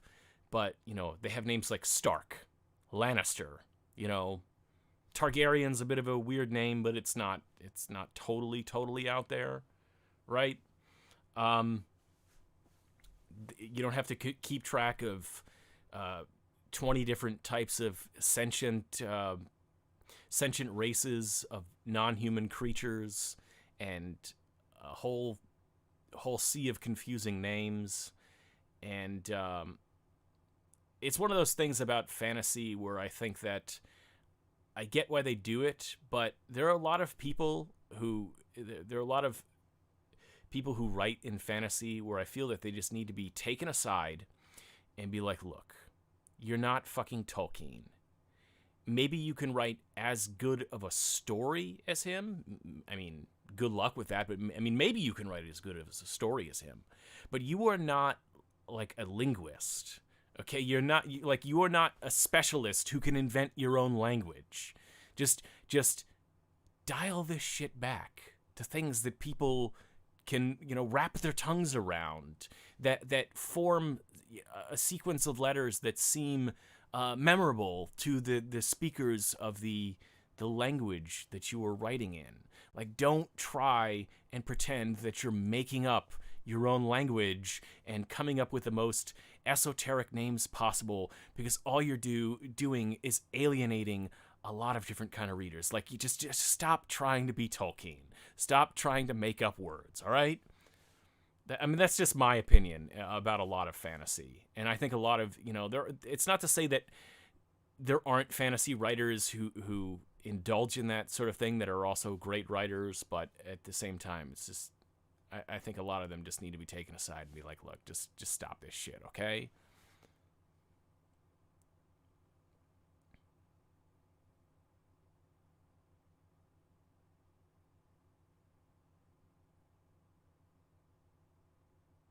The last two seasons were so disappointing. Yeah, I think the best description of the, with Game of Thrones, where you've probably seen that meme where it's a matter of how it started, and it's like this perfectly drawn, finely detailed horse, and then how it finished. It's this like child's scribbling. That's pretty much the best description, because they're only going off of cliff notes of what George had in mind, and they gave into their impulses of like, how do we make this for the morons that watch television?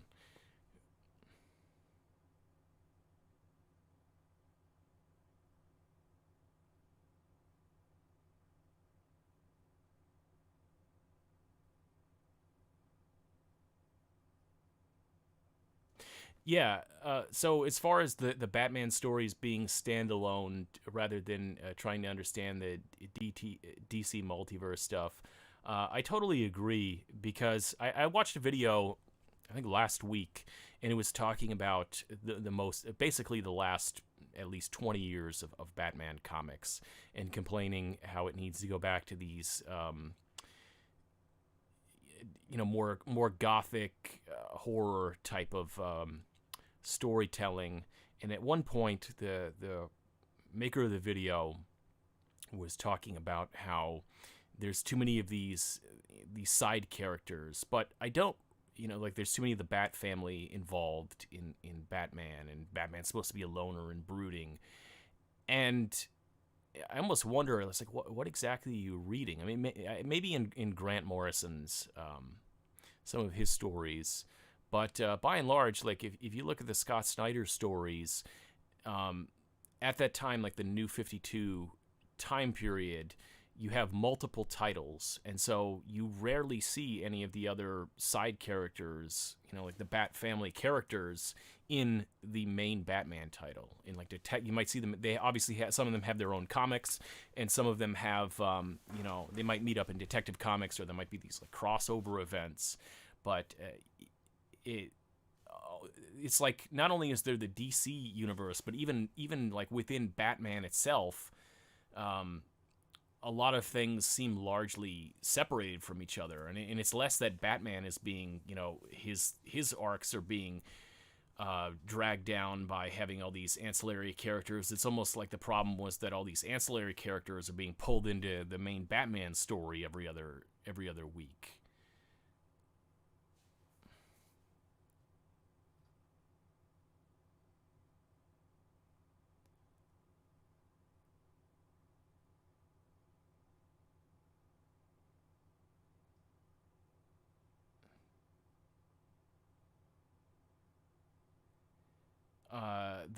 The books are amazing. Yeah, the Game of Thrones books.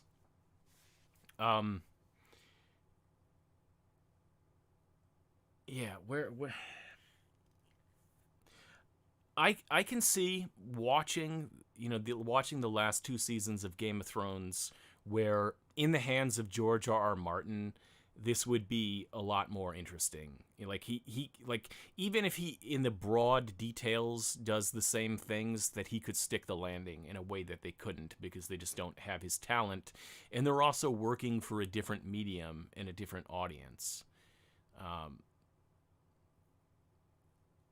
So it's disappointing as the show turned out. I feel like obviously there'll be there'll be major differences, but even things like, the heel face turn of insert spoiler here, uh, I feel much more confident in George's ability to deliver on something like that than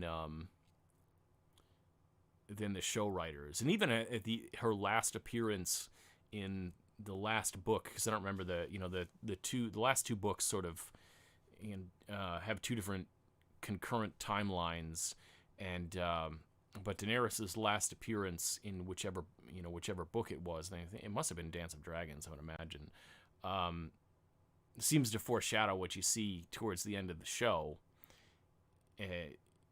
But you get Dany's inner monologue and inner thoughts in a way that you can't in the show. So her remembering her brother, saying, remember you're a dragon, and her kind of hallucinations in that scene.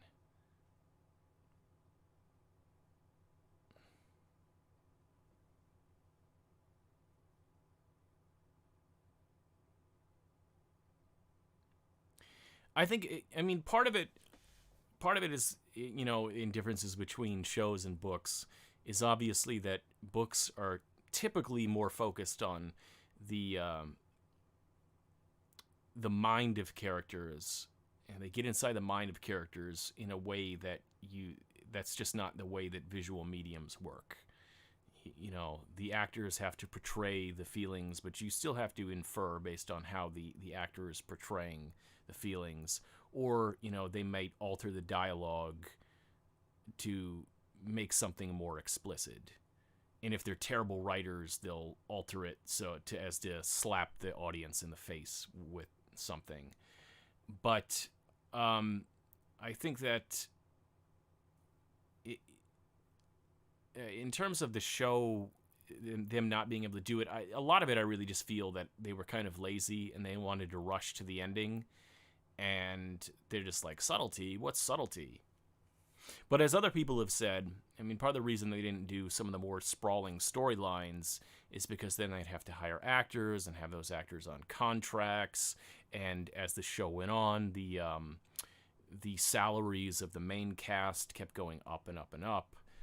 So it would have just become increasingly difficult on a salary and logistical level to have, an ever sprawling cast of characters. And it's kind of hard to, some of it, we don't know where the stories are going to go in the books, but like the Quentin story or the Ariana story, but it's hard to know exactly like whether or not it would have been worthwhile to put those characters in the show, given that we don't know where their stories are going in the books. And it just might have been a huge distraction to come to what ended up being ultimately the same conclusion. So then they would have just had to have invented ways to kill those characters off. But again, I think that on one hand, they could have dragged the show out longer and done more with it. On the other hand, just given their overall writing style, I don't know if it would have started to become tedious. At a certain point, from pretty much the end of season 1 onwards, when Dany gets the dragons, it starts this clock of when's she gonna get back to Westeros? When's she gonna get back to Westeros? And I think that if it had gone on 10 seasons, by the end of season 8, people would have been like, let's get on with this already. How many more reasons can you find to keep Danny away, or to keep this show from going into Endgame.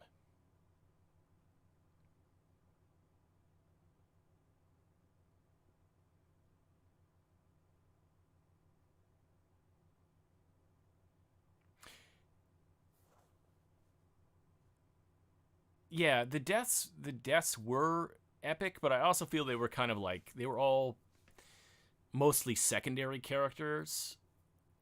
And there were certain major characters who died in the last episode, but I think that a lot of the deaths, it was just like, okay, this is you don't have you clearly don't have the plot armor, and so I don't know, maybe I just became numb to it after a while, but I don't particularly think that the the deaths were quite as shocking. And for me, part of the thing about people saying that is that a lot of Game of Thrones seems like, at least in the first book, in the second book, was we're going to take these traditional tropes and we're going to turn them on their head.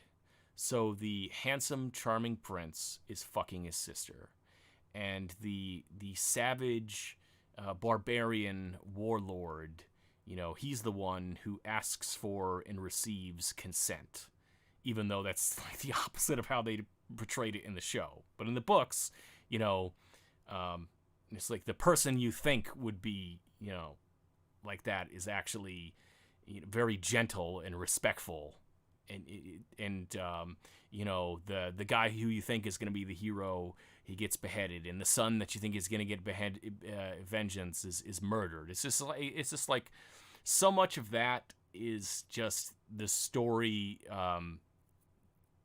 deliberately turning traditional heroic fantasy tropes on their head. And so I don't want to say it's like it's not necessarily predictable, but it's like once you see what's being done, it's like, okay.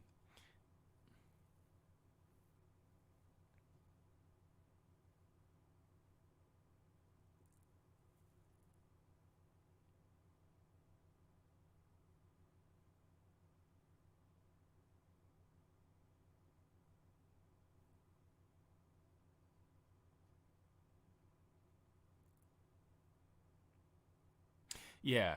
Well, not only in character deaths in comics, not only do people die all the time, but it's like there's always a multiverse. It's like even if you kill one version of a character, you can just be like, well, if we want to bring this character back, then there's always this possibility that we just go to do a story in an alternate universe. A lot of the character deaths, it seems like it started as a kind of they're kind of like marketing gimmicks half the time anyway.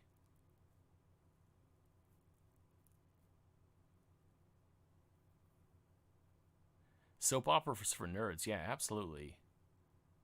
Comic books are soap operas for nerds. It's funny you should say that, because some of these shows, it's I, I remember, I think it was Days of Our Lives, seeing that on television a while ago, and it's like, how in the hell are these same actors still on the shows? Because my older sisters used to watch Days of Our Lives, in the '90s, and some of it's like it's the same actors, and they're like doing like the same storylines, you know.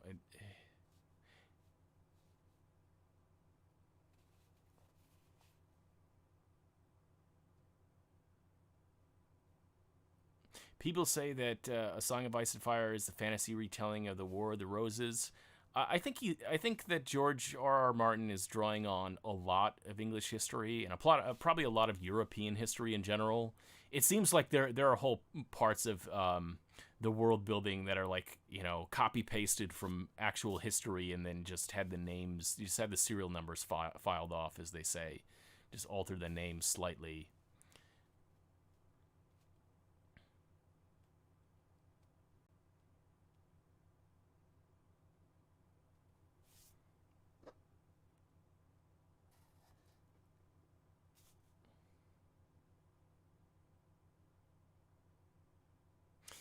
So like who was the king? I think it was it Henry the Fourth? No, or Richard the something. You know, I always get these. I think I could probably get in the ballpark. It was either Henry or Richard. I mean, there was like a mad king, but so you know, some of these events in have parallels in like English history, Scottish history, European history, but they may have happened before or after the Wars of the Roses. People always say, "Oh, the War of the Roses is the main inspiration," but there are definitely, if you go, you know, before and after that time period, you'll there are probably certain closer analogies, like what's her name, the Queen who was in the Braveheart movie. Not Liz. What is her name? Queen.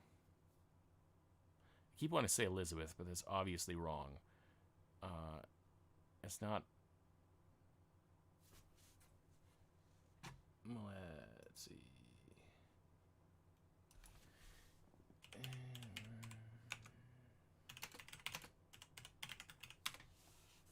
Edward II. What was his wife's name?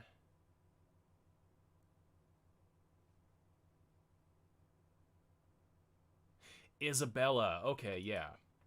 So Queen Isabella is probably a closer basis for Cersei than anyone you would find in the War of the Roses. But it's funny because in Braveheart, aside from all the historical inaccuracies, they make her seem this like romantic, naive woman. It's like no, that is not what she was like at all.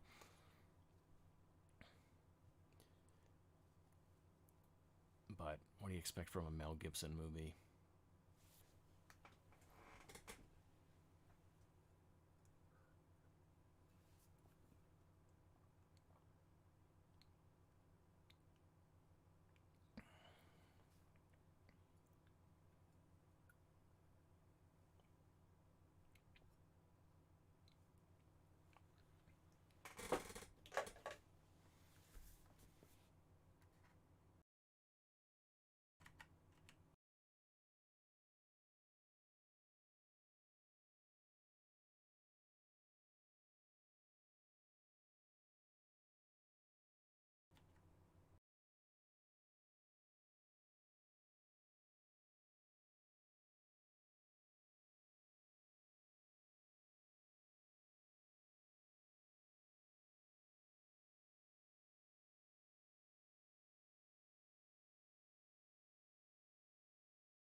I am drinking apple cider.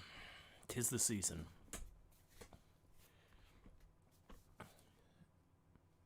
Yeah. Now that I'm not painting, I'm kind of. How long have I been on stream? Let's see. 2 hours. How many people? We got 5 concurrent viewers. Anybody watching this, feel free to ask questions or, give topic suggestions in the comments. Whatever. I think I got tired of painting after about an hour and a half, and now I'm just chilling out and chatting, so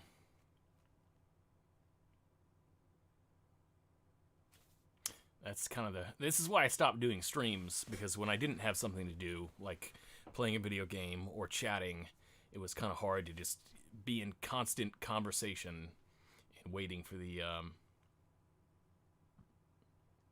what's the first thing everyone's going to do after the pandemic? It's hard to say because it's like at what moment can we say, okay, this is over? I don't think there'll be a specific day. It'll be more of a process. But for me, um, it will be when I can go to a major event with lots of people and not feel like, this is a total mistake, and be able to travel places. I mean, travel places less so than just being able to go to like a con or a Renaissance fair or some other nerdy crap that I do.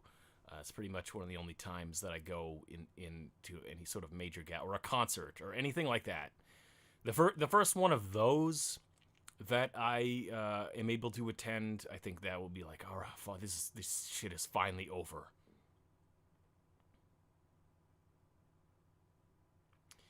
Oh, was that? Oh, okay. Do you remember the time that we streamed together and got wasted? I um Maybe was this like in this? This was before YouTube had streaming. Was this like Stickam? Is Stickam still around?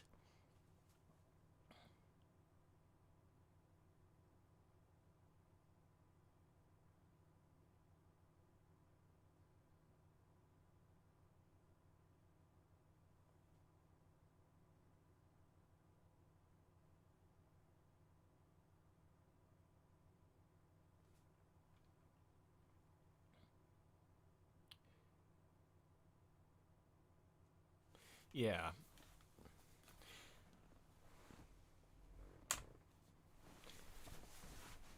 a cafe, restaurant, or cinema. I don't know. I don't really like. I mean, the cinema sometimes, but I don't really. I don't love going to. I like. I'm more of a takeout person when it comes to restaurants.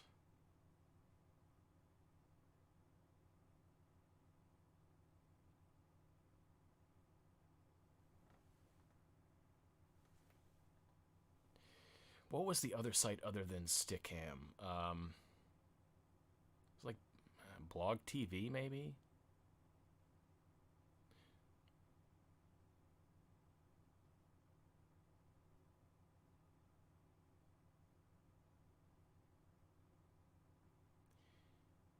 Yeah,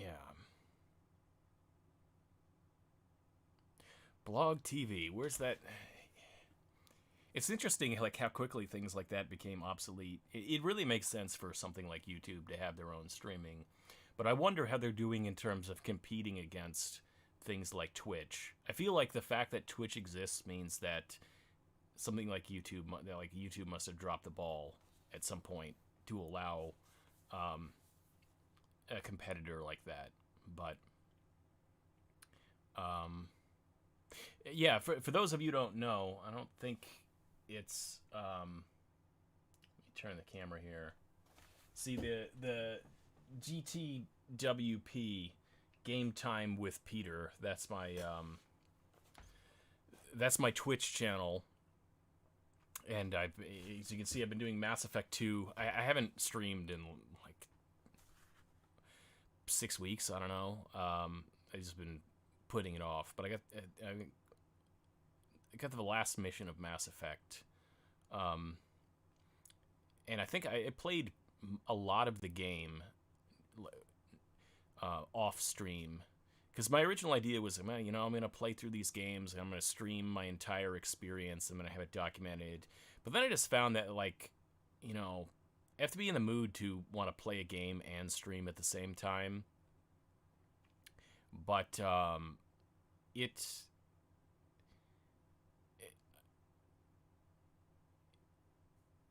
so I like large portions of the game. I'll just end up, like a lot of the side missions in something like Mass Effect. I'll just play on my own time and then stream sort of the major missions of the game. And I don't know how well that pattern will work for other games, but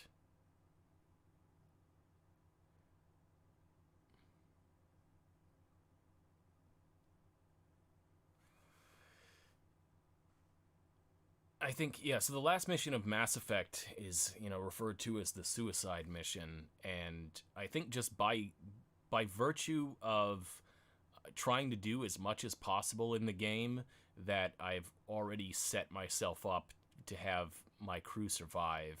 And I read because I read a few guides about it, and there's ship upgrades, and I'm like, oh yeah, I've already done that. I've already got that upgrade. I already went on this loyalty mission, so like my crew is loyal. I got all the ship upgrades, and all I have to do is like not make stupid choices about who I assign to do what task. The last game you played and finished was Fallen Jedi or Fallen Order. I don't think I've ever really. I think the only Star Wars game I've ever played is Star Wars Pod Racer. The hell was that? Just heard some sort of fanfare, and I have no idea where the hell it came from.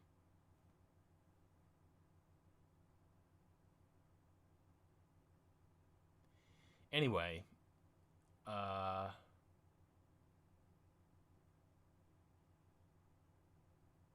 where the hell did that fanfare come from?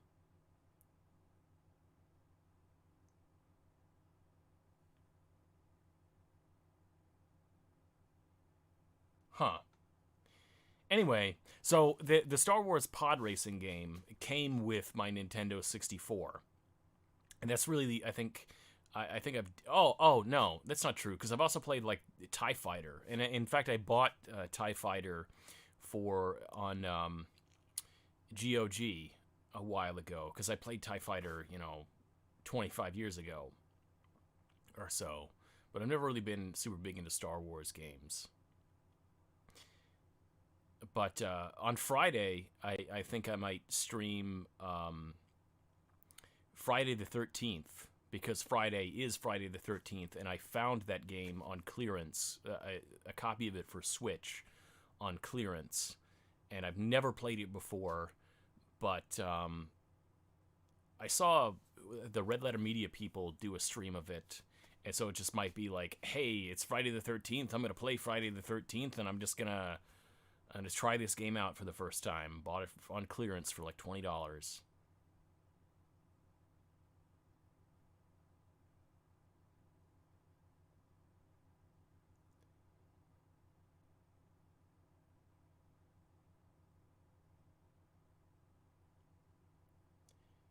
The Counselors?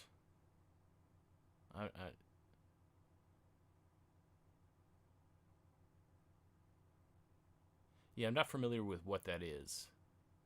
Prefer to play The Counselors, to be honest. Are you talking like the camp counselors in Friday the 13th? I'm sorry, because your previous comment was about Star Wars. So I'm getting. See, I think.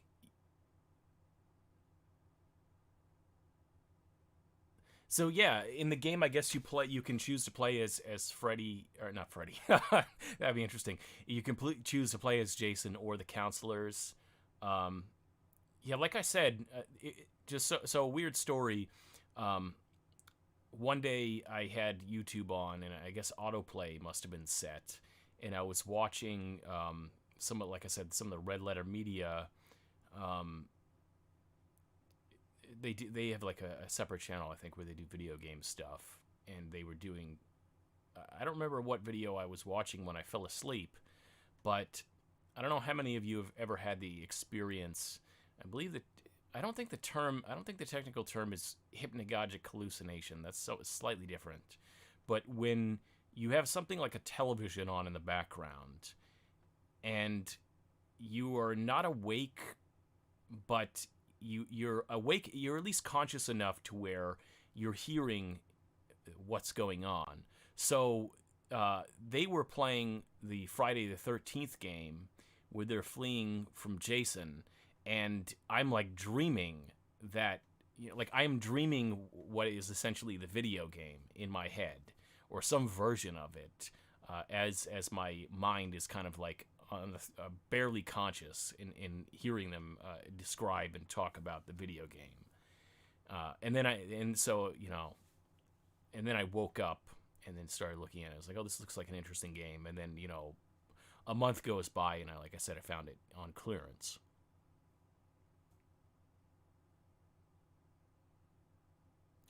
It's well, I started dreaming the conversation. No, it's like I dreamed that I was because I don't know if you've seen some of the video game, but like your camp counselors running around in the in a camp in the woods trying to flee from Jason. Like that's what I dreamed. Like I dreamed that um, I didn't dream that it was the Red Letter Media people talking. Like what I dreamed was closer to what the video game is. And because I remember one time, this was like probably 20 years ago or so, maybe less than that, like 18, 20 years ago. Had an experience of I must have left the History Channel on, and it was a documentary about World War II, and they were talking about kamikaze attacks. And in my dream, I was on the bridge of an aircraft carrier as we were being kamikazed, and I was on the opposite end of the deck of the plane crashing onto the deck and bursting into flames, and it was like very, very vivid. But it was all just like based. It was all just my mind taking what was being said and probably combining it with footage that I've seen in the past, and then just like combining that into a dream experience. But it was very vivid.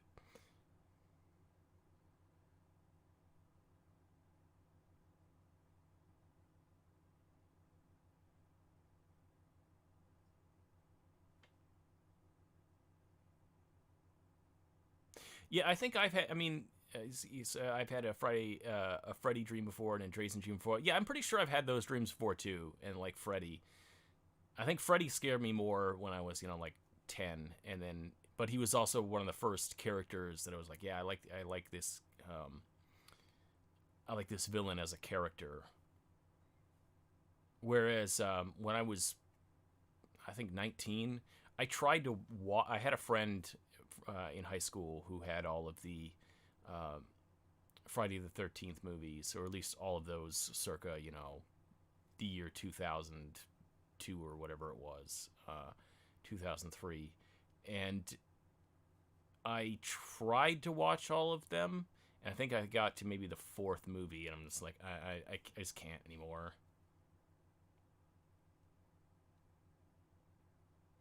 But I think, yeah, speaking of Red Letter Media, I think that they did another video about a couple of the later Friday the 13th movies where it took a different direction. Or it's like, maybe I'll check this out. I saw Freddy versus Jason in the theater. I kind of have a soft spot for that movie.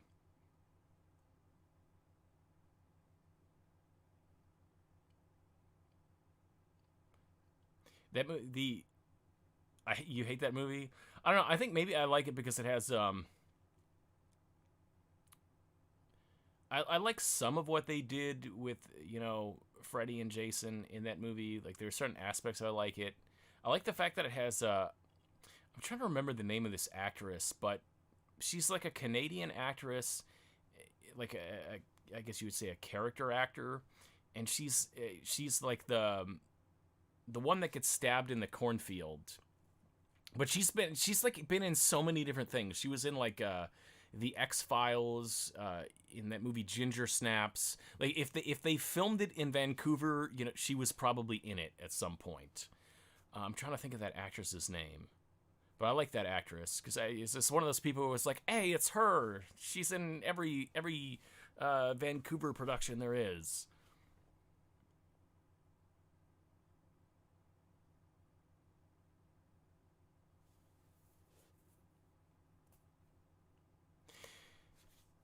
Scary movies don't scare me. My first date in high school was to see I Know What You Did Last Summer. My date got more scared than I did.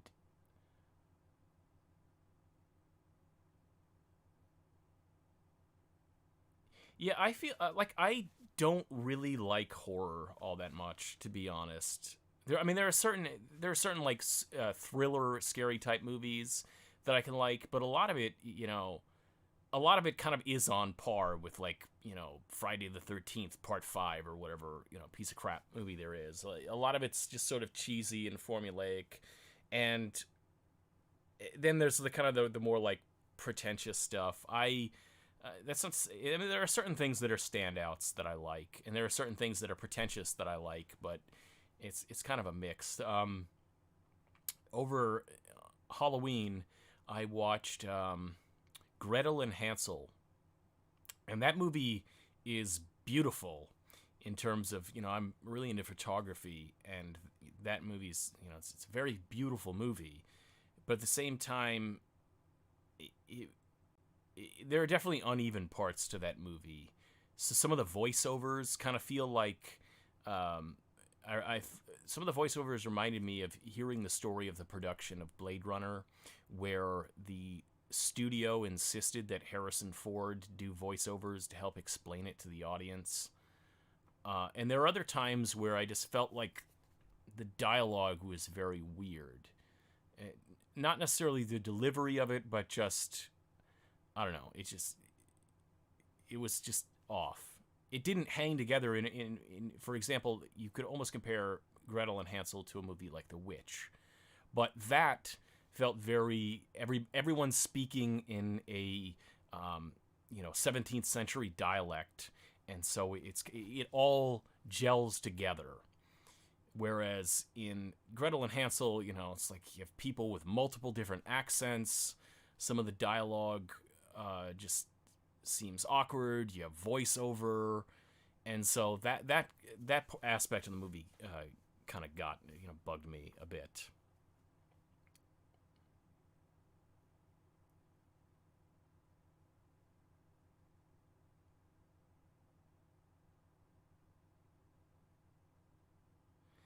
Have I seen Black Christmas? No.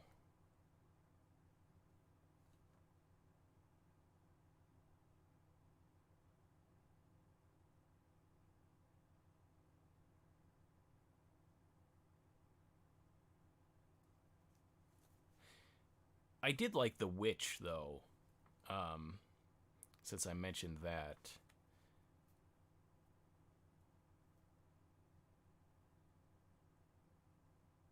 Let's see. I'm trying to think of what other. I liked the first It movie, and then the second one was kind of a mess. But I think it's a pretty conventional opinion at this point, I think.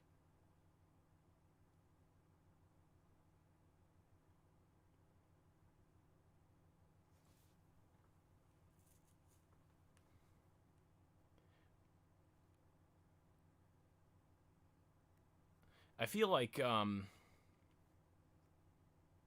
yeah, I guess horror is probably, for a lot of reasons, it's just one of those genres that economically, I guess it's easier to make a ton of crap movies, and it takes a lot of like thought and thoughtfulness to make a horror movie that's just more than just the uh, typical genre fare, which I don't know if most studios would back it, even if there were people, even if there are directors willing to make that.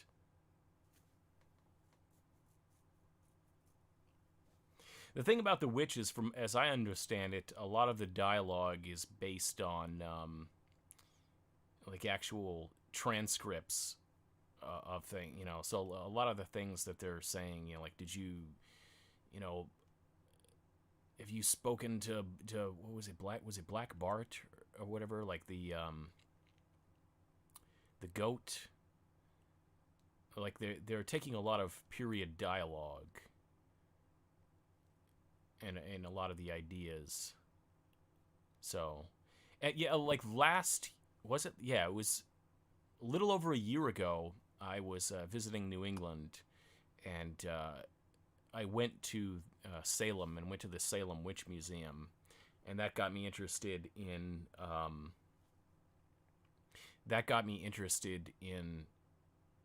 the actual Salem witch trials, because a lot of people just have a very kind of general idea of what happened. So on the way back, as I'm like waiting in the airport to fly out of Boston, I bought an audiobook of like on the Salem witch trials, and listen to that on the way back. And it's interesting to sort of understand it more in context. Black Phillip, there we go. What did I say? Black Bart? Have I seen The Crucible? No, I don't think I've seen like clips of it, but I've never seen it all the way through.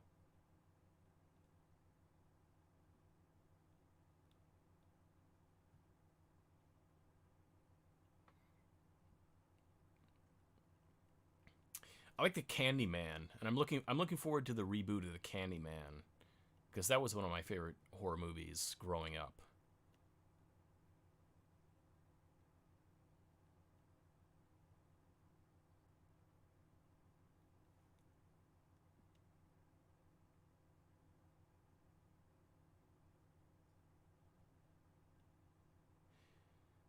Yeah. If you guys don't mind, I'm gonna be back in like 30 seconds.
And we're back. This time I figured out which buttons to push. Before I was trying to like push different buttons. Like, is it this one? Does this mute the mic? Does this shut off the webcam? So I was kind of before I'm like, no, oh wait, no, that full screen. Maybe I should just full screen the webcam, but I don't know. Maybe I should change up which mini I have in the focus mode. Let's see. Any new? Did I 3D print that? No. No, I paid good money for it. I find that, okay, so there's two different types of 3D printing. And there's, like the regular plastic. It's not regular plastic. Some sort of plastic that it sort of goops out. Then there's the resin kind. And the resin kind, you can get much more detail with fewer. I don't even know what to call them, but there's a very particular like pattern, like texture pattern that comes with the extruding type of 3D printing. Excuse me, and so acrylic is much better for details if you want to do something like these minis, but not only is it slightly more expensive, but it's very finicky, and it's also like not only toxic, but there's fumes and all sorts of things. It's much more difficult to deal with, the acrylic type, and it's somewhat more expensive. And I seriously looked into getting a 3D printer, and I'm sure I will at some point, but it's just not something I want to deal with right now.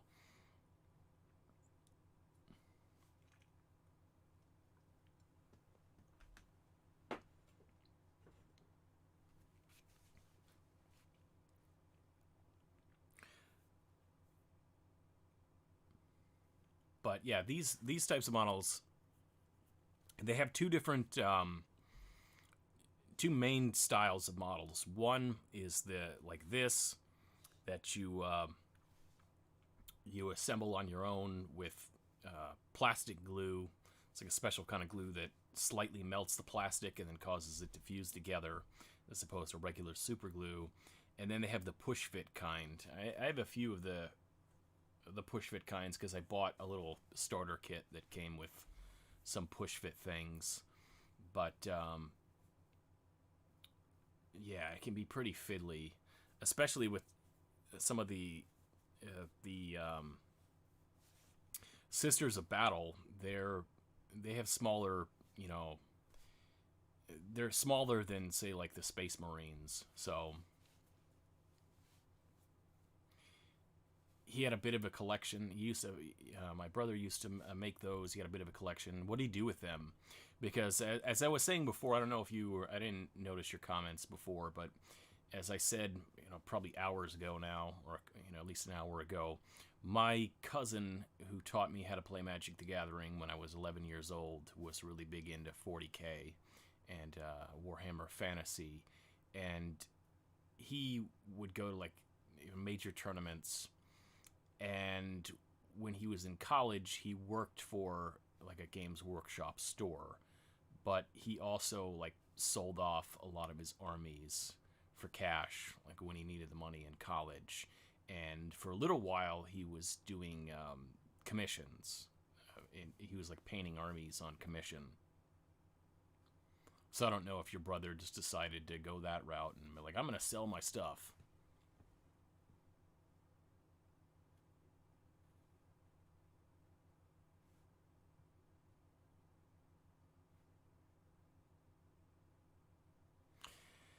You played Magic and you had a bunch of giants, so I would win. What was this, like 4th edition? Beta? Man, I don't even know if that's the case. Because it seems like it must have been depending on what you're playing against. Because if you're playing against black, I don't really care how many giants you have. It's like, oh, you're 4/4 giant terror. It's, dark banishing. There's so much removal that you can't really count on any, But, you know what? So, my little Magic rant, you should move closer to the microphone. So, my rant about Magic is that, move this. Okay, that's probably better. I have a very awkward setup here. My little rant about Magic is that, like I said, my cousin taught me to play Magic 25 years ago.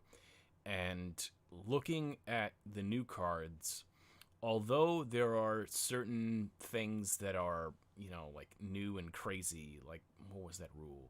Annihilate or Devastate or something like that, where when your opponent attacks you, you have to sacrifice a certain number of things, a certain number of permanents because they attacked you. So they come up with all these little, not rules, but mechanics. There's the word I'm looking for. They'll come up with, new types of mechanics, and I still remember, like, phasing and flanking and other things that seemed new and crazy 20 years ago. But putting those things aside, Magic the Gathering is to a large degree the same game it was in like alpha and beta, and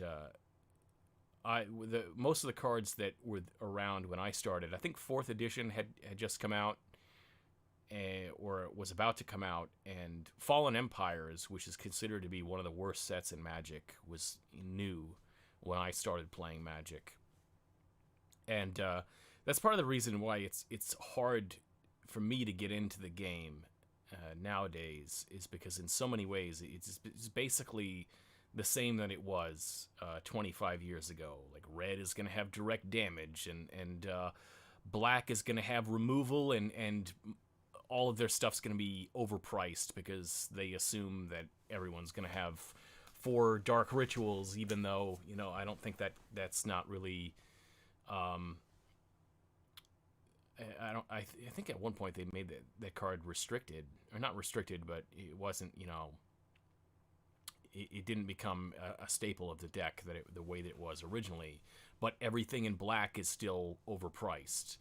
Blue's still going to have counter spells, although they're never going to have anything as good as counterspell, because all these people whined and complained like, yeah, they countered my 10-cost spell for only 2 mana. That's not fair.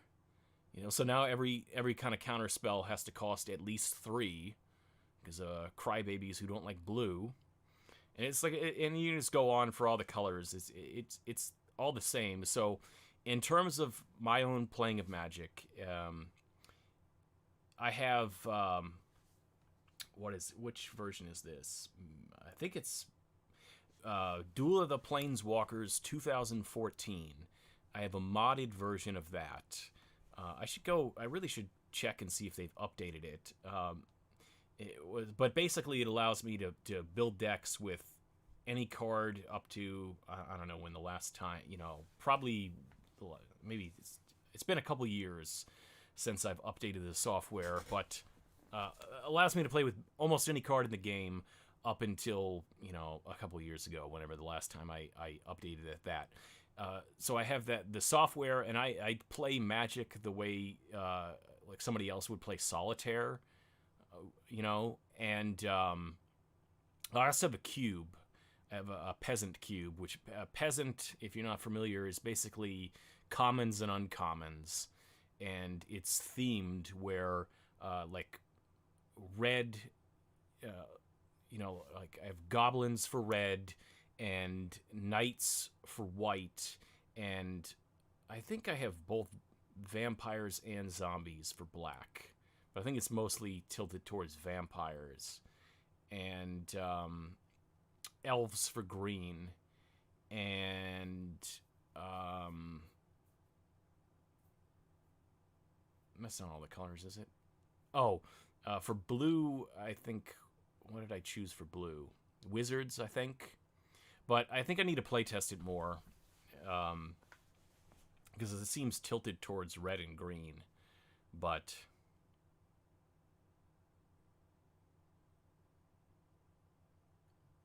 the mechanics of the new cards are really complicated. Yeah, it's like they haven't fundamentally changed the game, but they'll come up with ridiculous new mechanics.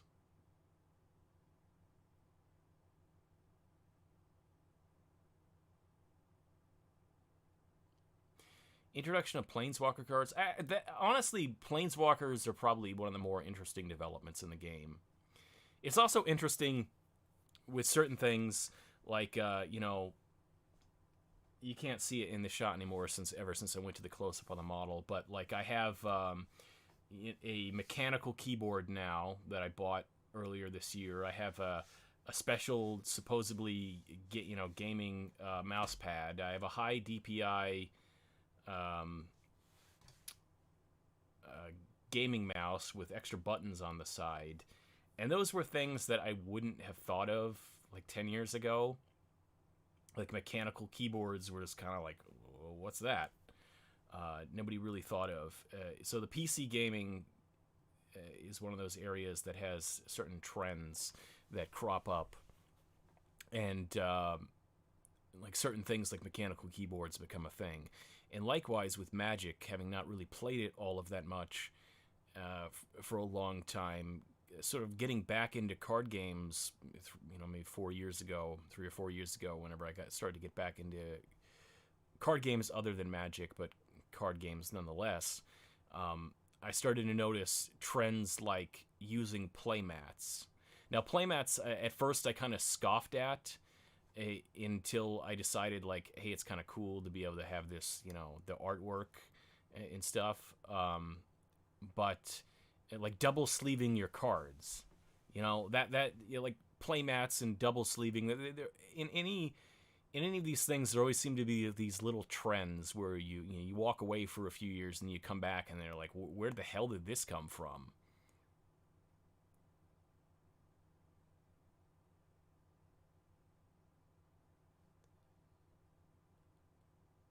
You got the Logitech G6000 mouse. No, this is a Logitech G604. It's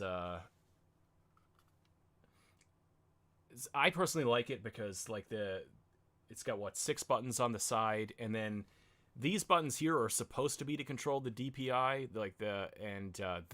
there's a little button here that allows for like it unlocks the scroll thing and allows you to do like a long scroll, and there's another button here that switches it to Bluetooth.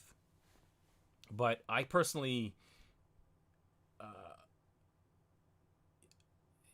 I had to actually look up what the whole deal was with high DPI, because I mostly all right, just to go off on a really a tangent about how I ended up with this $90, $100 mouse. It wasn't because I was like desperate to have the latest and greatest gaming mouse or whatever. It was actually because this chair that I'm sitting in, I bought it from Staples, which I will never buy anything from Staples again, to be brutally honest. And at the time, my thinking was I want to be able to sit in a chair and experience it. Of course, I can buy things off Amazon, but I want to go to a store and be able to, just, if I'm buying a piece of furniture, I want to experience it firsthand before I go ahead and buy it. And so I end up buying this chair, and I'm pretty happy with the chair, but I broke one of the arms, the armrests, and it was kind of my own damn fault for trying to like drag it by the armrest. Good news was that I had the insurance or whatever it's called, like the warranty stuff, and I'm thinking that I'm going to be able to get. I think I'm going to be able to just like send in the armrest for my chair and have it repaired. Well, no, they honor my warranty, but they just paid me back the amount that I paid for the chair. But the amount I paid for the chair is less than the chair is currently going for by about $50. I don't know if I bought it on sale or if it's like, the price has risen significantly since then or what it was. So even if I wanted to buy the chair, it would be $50 more than what I was, what I originally paid for it, plus tax. And on top of that, there was nothing wrong other than having like the armrest thing broken. There was nothing really wrong with it. So I'm not going to throw out an otherwise perfectly good chair. So I ended up buying new armrests on eBay, and so now I have like $180 or whatever. But it's like in Staples store credit, and I still think I probably have like $80 left. I haven't found anything to do with the money yet. So the first thing I try and do is buy gift cards for literally anywhere other than Staples. But for whatever reason, you can't buy gift cards with store credit or like what they consider to be gift card money from Staples. So it's like I have to spend this money at Staples. And the only things I could find that I had any interest in whatsoever were this mouse and a pair of a gaming headset. So I bought this and I bought the gaming headset, and then after I placed my order, they said, whoops, actually we don't have this gaming headset in stock. Sorry. And that's why I'm still stuck with like another $80. And every once in a while I'll go like on their website and like, do I need a new, I don't know, hard drive yet? Do I need I don't know, fucking filing cabinet? Like what, even trying to find like, things that I bought recently. I bought a new high refresh rate 2K gaming monitor a couple months back. They have gaming monitors on the Staples website. They're just crap. Like, I don't know what it is about. It seems like a lot of stores nowadays they can stock a fairly wide range of things because they just have to have it in their warehouse or whatever, as opposed to having it in store inventory.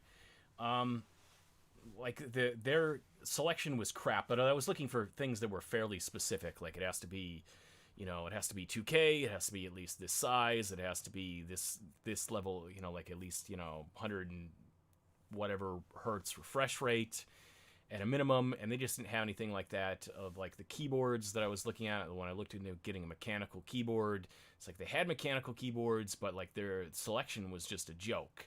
It's like they have the sorts of things I would want, just not like what they have on offer is just crap. And it's like, yeah. So I still got like around $80 that I have to figure out what to buy at Staples with. I think I might be getting a lot of computer paper or something.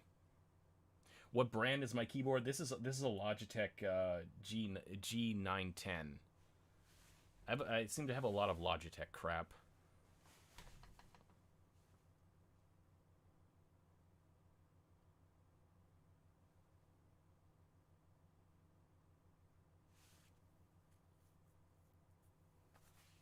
Yeah, but the moral of the story is don't buy from Staples. Unless you're absolutely certain you won't return it.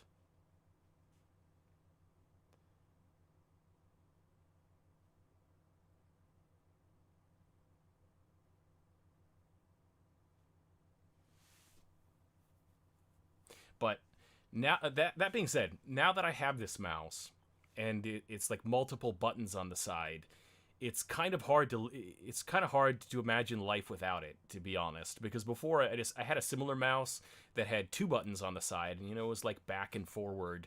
And anytime, in any other context where I'd use a mouse that doesn't have those things, I'd be like, oh man, this is inconvenient, not just be able to hit backwards and forwards with this button. But now that I have 6 buttons next to my thumb, it's like, okay, not only do I have back and forward, but I also can program these to do other things like, refresh the page, close the tab, copy, paste. And it's all, because of the software, it's all program specific. So, playing a video game, I can have reload, change weapons, and all these other things right on the mouse.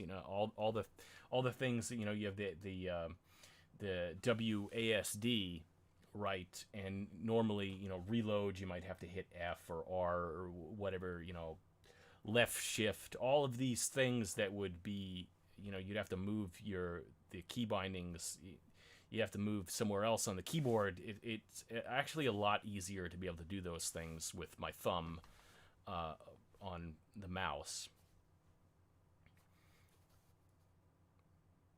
And plus, this keyboard, in addition to that, has like this row of hotkeys on the top and bottom here. In addition to that, I've totally become one of those people that's obsessed with macros. I think just because of my background in Photoshop and Premiere and programs like that, Lightroom. I actually have, just grabbing random things here, actually bought, might be easier to, let me see if I can, yeah, okay, I'm just going to go full screen with this.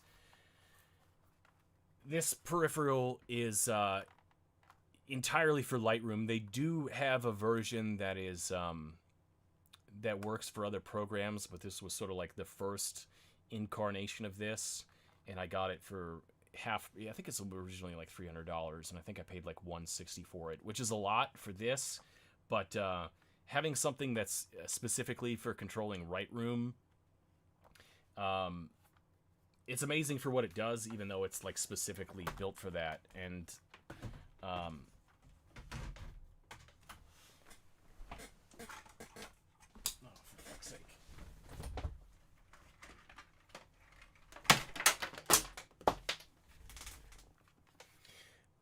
This maybe 3 or 4 years ago, I bought the other version of this that is basically just the wheel and a couple of knobs. And I loved it so much that my only regret was that I did not buy this one to begin with that has more of the buttons. But if you're into video editing, I highly, highly recommend this thing, because it's like I can pretty much do everything with, entirely with this. And I occasionally have to use the mouse for certain things. But yes, it is. Yeah, that's not. Yeah, no, this is the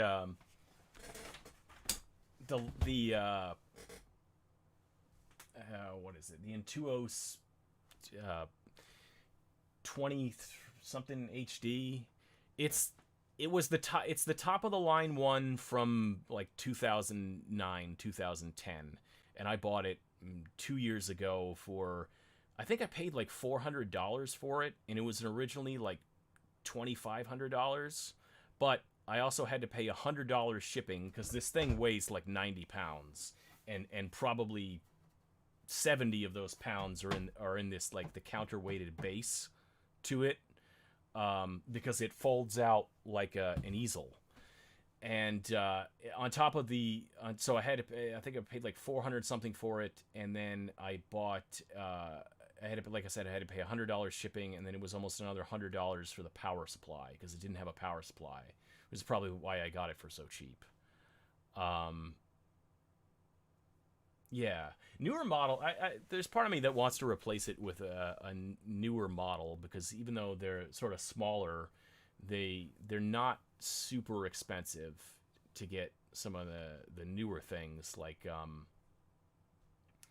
I think they have one that's kind of more manageable for about $800 or something like that. But at the same time, it's like, I don't know. I don't think I use it enough to justify paying any more money than I already have. Because for a long time, I just got by on like the regular Intuos. What is it? It's not. Yeah, it's the Intuos. And this was just kind of like, I don't know, an impulse purchase. It's not a completely impulsive purchase, but it was one of those things like, I've always wanted one of these things, and now that it's 10 years old and I could probably afford an antique one on eBay, like I got the Canon, the 5D Mark II, because I wanted a full frame camera, and I was able to find the Mark II for like $550, and I really lucked out because the one that I found, I think I got it off Amazon, it was it had a very, very low shutter count, like 1,500, which is next to nothing for a camera that's 10 years old, and the body of the camera was in like perfect condition. Like I really wondered, like, what is the story behind this camera? Was it on a tripod in the studio for all this time? Was it like a display model? Because I felt like even with only 15,000 shutter releases, that there should be more evidence there should be more cosmetic imperfections with this camera. Am I still doing photography? Yeah. Not as much as I used to, but I don't really post as much on Facebook and other places, but I still do photography. I think I got a macro lens recently for doing stuff of like miniatures, for example, and one of those little fold out boxes that like the fold out light boxes, and it's got a ring of LED lights at the top for taking, so for miniature photography and stuff like that.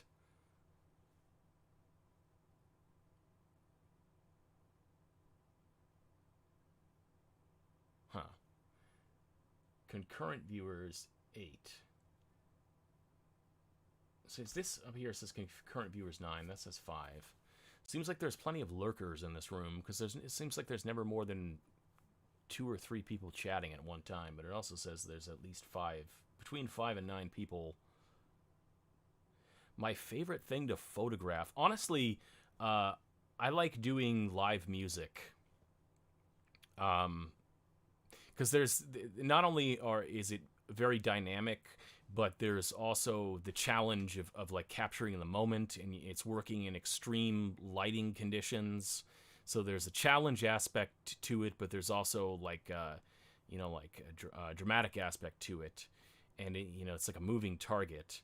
I've done a little bit of, I've done roller derby. I haven't done a lot of sports other than roller derby. I've done a few weddings, but I don't really like. Weddings is kind of something I would avoid for a lot of different reasons. But I like events and like the difficulty of trying to capture moments like that.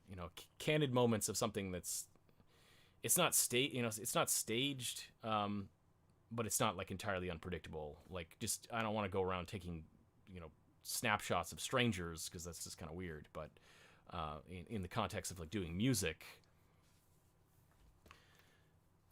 You prefer landscapes and clouds? Yeah, I mean, I trust me, I have a lot of pictures of landscapes and clouds, but at the same time, it's also kind of,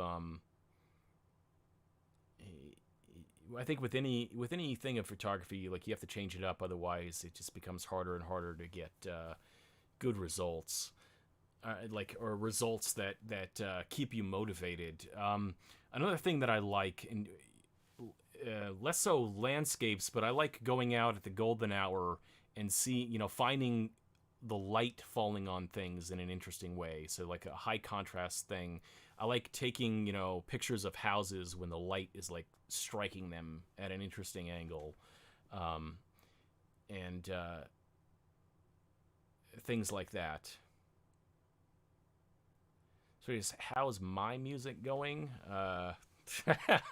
I don't know. Have you ever heard my music before? Most of it's... I'm not going to be on MTV anytime soon, that's for sure. But, okay, to answer your question more seriously, because honestly it's like 2 o'clock in the morning and I'm starting to feel a little bit loopy. I would say unfocused. I would say that I have like 4 separate ideas that I'm trying to pursue simultaneously that don't seem to be coalescing into a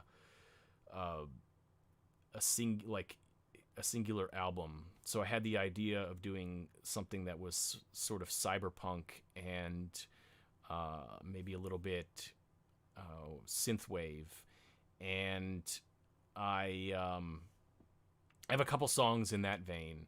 I have a couple songs that are more general, like dance-ish. I've tried to do.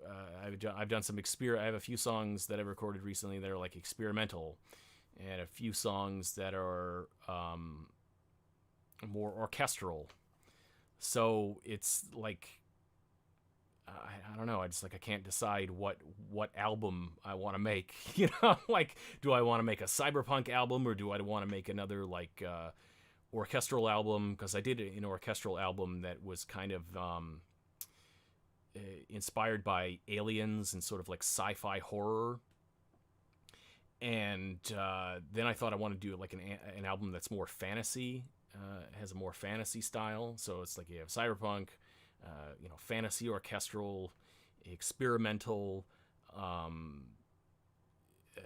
Let's see, there was another idea, like something that's more just like like general electronica. I have a few songs that I'm labeling Project Sandstorm, because they're just sort of like a sandbox of like, oh, it's fiddling around and I came up with this. So, oftentimes, yeah, but it wouldn't be putting all those things in one album wouldn't work, yeah, but it wouldn't be the first time that I've worked on sort of like multiple things and then come up with stuff that just ends up not B-sides, but kind of in a more catch-all thing, because I still have a group of songs that from when I was working on an orchestral thing, it's the album that I was working on I call Mission to the Unknown, and it, like I said, it's a cyber, it's like a sci-fi horror style album, but at the same time I still had some other tracks that didn't fit with that. There was some, like I had some tracks of B-sides, but I also had some tracks that just completely did not fit, and I've put all those together. Like I have all those and I'm trying to like mix and master and polish. Have you ever listened to the sounds of the sounds of planets like Mars kind of creepy, but cool and relaxing. What do you mean by the sounds of planets like Mars? Like how they like the sounds they pick up on radio waves or something? Should try and mix planet sounds. Well, the thing about mixing sounds is that you could pretty much take almost any sound, and if you can like zoom in far enough on the sound wave, you can find individual pieces of like, okay, that's a sine wave there. That kind of looks like whatever. Or even if you go with like granular synthesis, is probably more would be probably better than trying to find individual sound waves in something like that. But like if you look look at any recording, like if you were to take my voice speaking right now, and you like zoom in far enough, you can find individual chunks that you could take out and use as a sample for synthesis. So like you turn anything into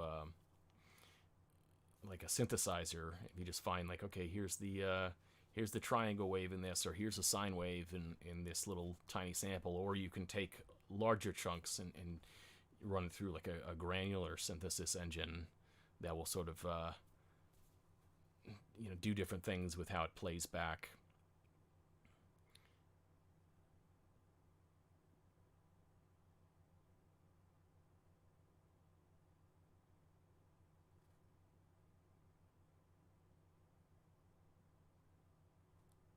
You did make a song, of one of my videos back in the day. Yeah, it's funny because I don't remember if any of you guys remember Ghost of Day in Person was a YouTube channel, and she made this video that I was going through my I was going through some of my old collection of videos, trying to like organize different old things that I downloaded off YouTube into folders, and I found that. But it was a video about me. It was like Tool Time is a man in a state of permanent annoyance. And like that's actually pretty accurate. But it was like video. She like had this song over it, and it was like video of me in a car, and yeah, I can be very impatient when driving and shit like that. So I thought that was like, yeah, that is dead on the money.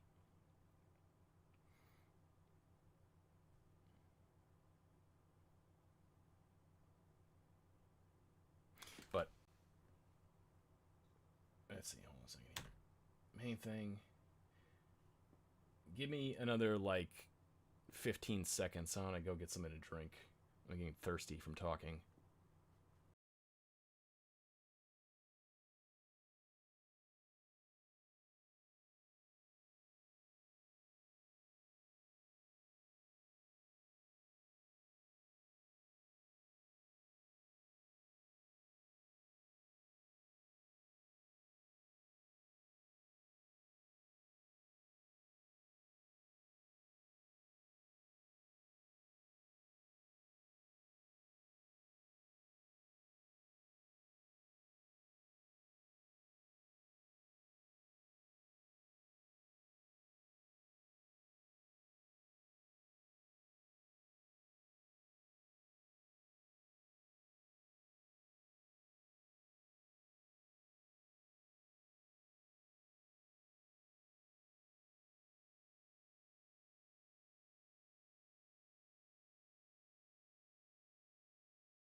All right. And I'm back. Did I miss anything in the chat? What did you think of the Picard series? Honestly, I think I've watched the first 2 episodes. I'm sort of bad about watching television over the last 3 or 4 years. I don't know what it is. I think that YouTube has rotted my brain, because I seem to spend like most of my time watching just endless YouTube videos. Partly because I'll do things like what I'm doing now, where I'll sit and sit at my computer and paint and have YouTube videos going on in the background, and it's sort of distracting to try and closely follow something like a television series. I mean, what I saw of it was all right, but I could definitely see where it could go off the rails entirely.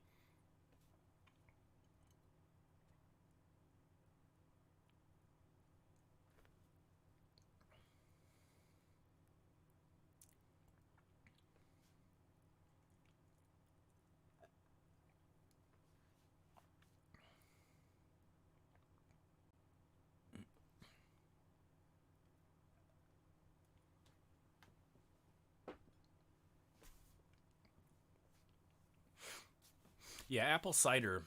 Somebody asked before what I was drinking.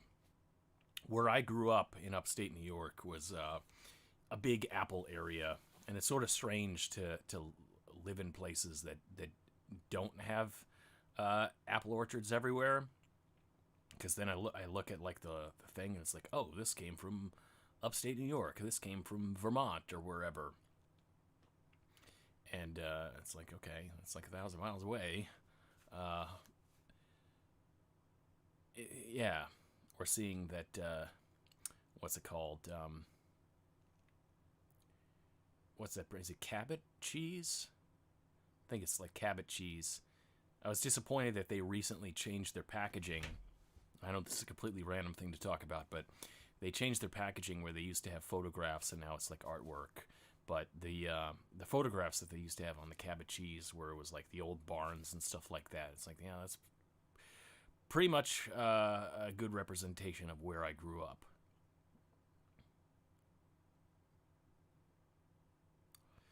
You say, oh, I watched it all. It wasn't great, but I'd give it a passing grade. I kind of wonder.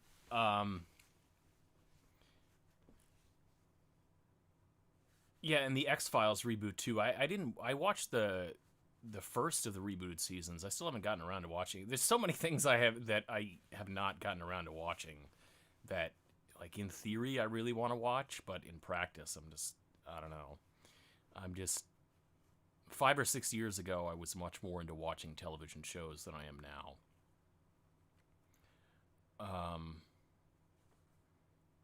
But I kind of wonder with certain things like that, when you bring back a show like Picard or the X-Files after a while, if it can ever kind of live up to expectations. And I don't remember if I feel like I probably talked about this in a video already, but things like the Star Wars movies, part of the problem with it is that you had over 30 years of people, not only do you have what was originally, up until it was bought by Disney, this whole expanded universe of what amounted to sequels, but every fan, like every committed fan, probably has their own ideas of how they think the story should go. Like if you want to do something like that, it's very difficult because so many people have so many expectations trying to do something like there was just reasons from a basic storytelling point of view why the sequel Star Wars movies were a disappointment, but like best case scenario, you're gonna be running into you're gonna be running uphill against fan expectations because there's millions of different potential sequel storylines in the heads of all these different fans that you can never really live up to. It's almost like the only time that you can really do something like that is when you have something that's sort of a cult movie anyway, like Blade Runner.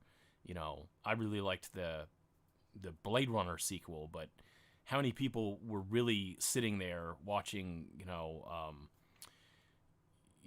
for the last 35 years going, having very detailed ideas about what a Blade Runner sequel would be? Probably not many.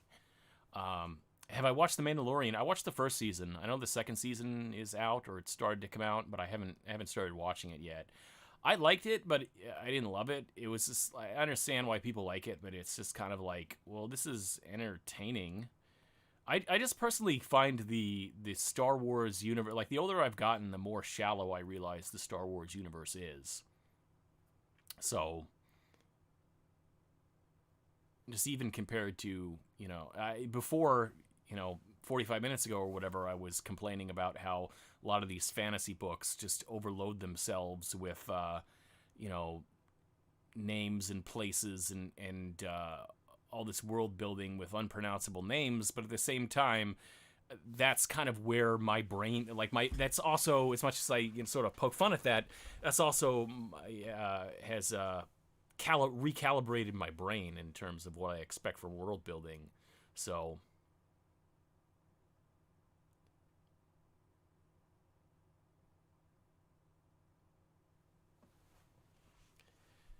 yeah, Star Wars is like that too. You mean with like a bunch of made up names? It's funny because at one point, I think in the mid 90s, I think it was maybe 2000, or not 2000. Oh, God. Like 1995, 96 ish. I'll say 1996 because it was after I learned to play Magic the Gathering. I got into the Star Wars card games, the Decipher one. And that's how I ended up learning a lot of the names for characters and creatures from the original series that I otherwise would not have known.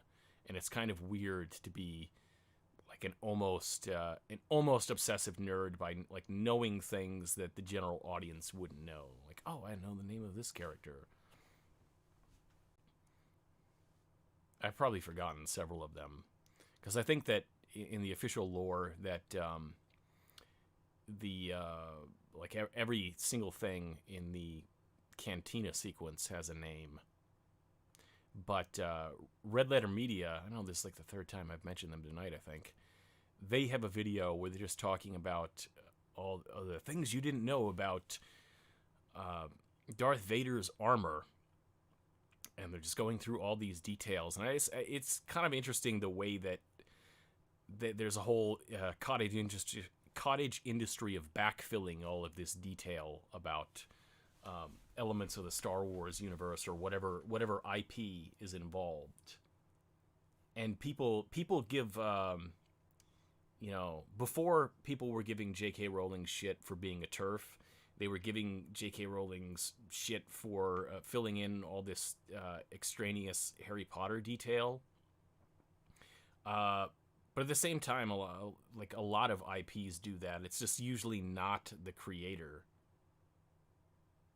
What do I think of the Star Wars Christmas special? Do you mean the Lego Star Wars Christmas special that's coming out this year? Or do you mean the original one? Because the original one's fucking crazy.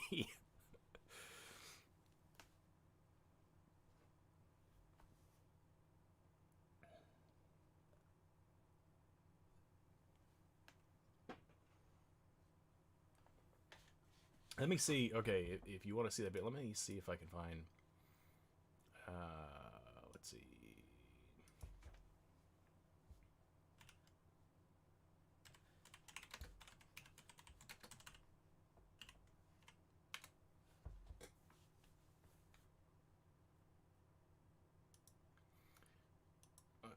Share 10 things you didn't know about Darth Vader's suit. Okay, I posted a link to it.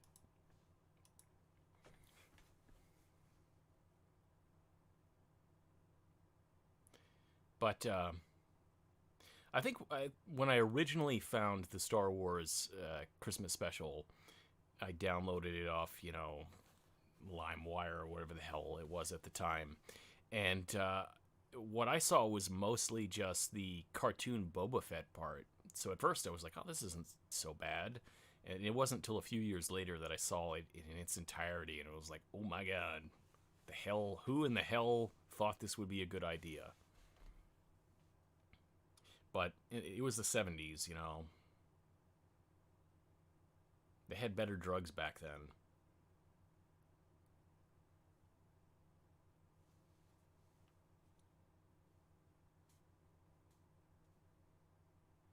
I don't think that the Star Wars universe is shallow within the context of the first three movies, but now it's been stretched too thin. Well, okay, I should say this. I feel like paradoxically, sometimes when you try to over-explain something, that you can actually start to, like, you can make it start to fall apart. And so Star Wars, in the original trilogy, they didn't go into elaborate detail over every little thing, but they didn't need to, because it was what it was. They weren't trying to create this whole elaborate universe, and but just implying things and pointing towards things can work a lot better than when you try and over-explain things. Because then when you try and over-explain things, oftentimes that it makes it seem shallower, paradoxically, and start to fall apart. Maybe not try and explain that midichlorians are the cause of the forces.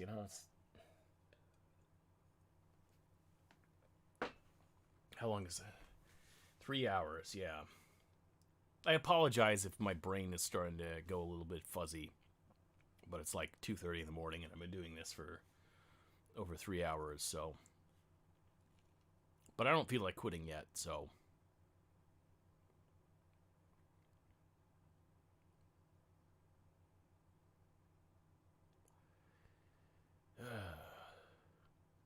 This is, I guess, why is this popping up? Oh. Huh. Weird. I have like a piece of software that monitors my hard drives, and it just popped up for some reason. I don't know why. Although, yeah, one of my hard drives I had to buy, it's like an external one, and I had to buy a little USB powered fan.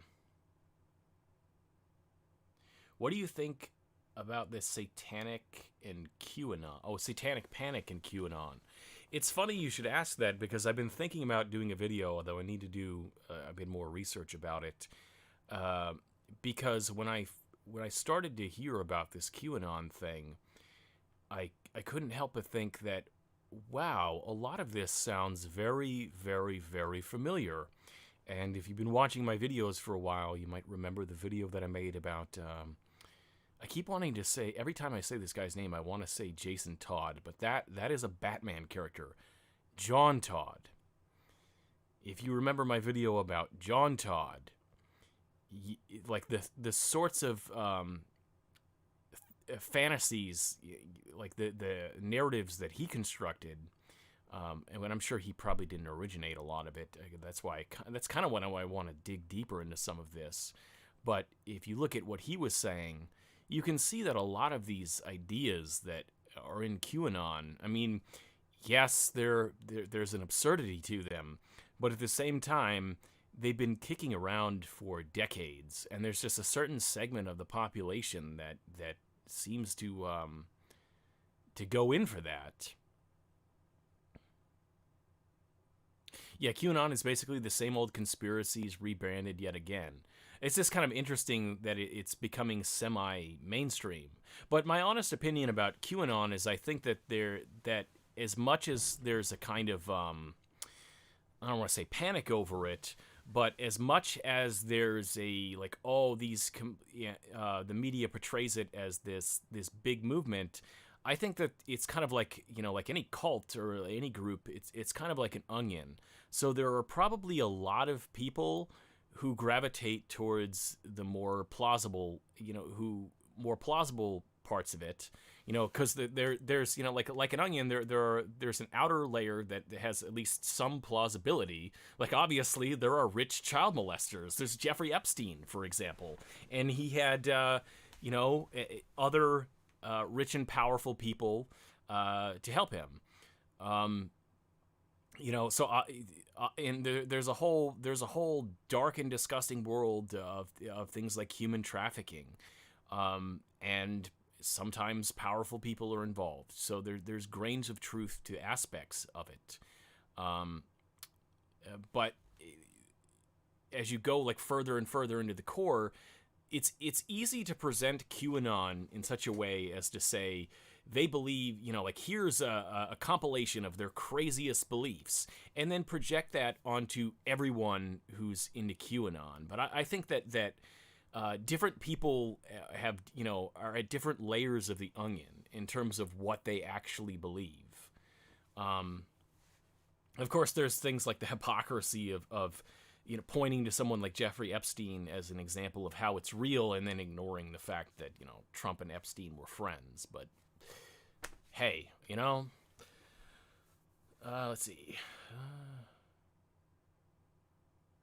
Mention Mike Warnick.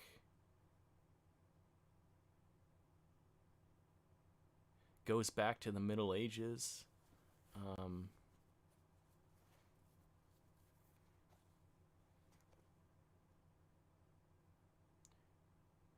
Trying to, yeah. I mean, obviously, yeah.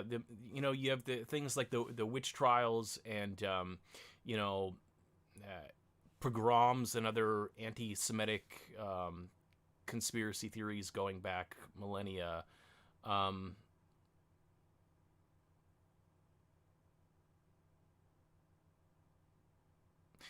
Yeah, it's like the conservative version of the 7 Layers of Crunchy Hippie Hell video that you did. Yeah, probably.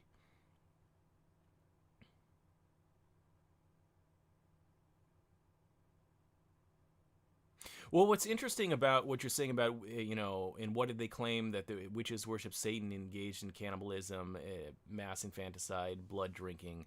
Um, I, I'm pretty sure that the Romans accused Christians of things like child sacrifice and atheism because they didn't understand the concept of monotheism being polytheistic. And also, Christians often met in secret in places like crypts. So if you look at a lot of the pagan persecution of Christians, you see the Christians accusing. So you got to wonder if this is just some part of I don't want to say human nature, but some part of something going wrong in the way people understand how society functions and other people.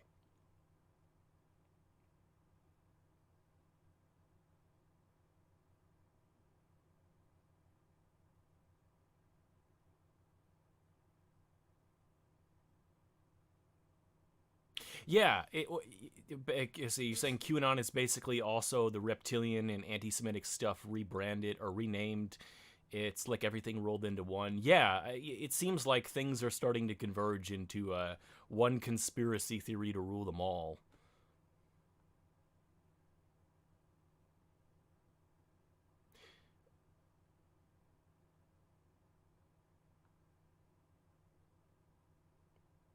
Mike Warren, is it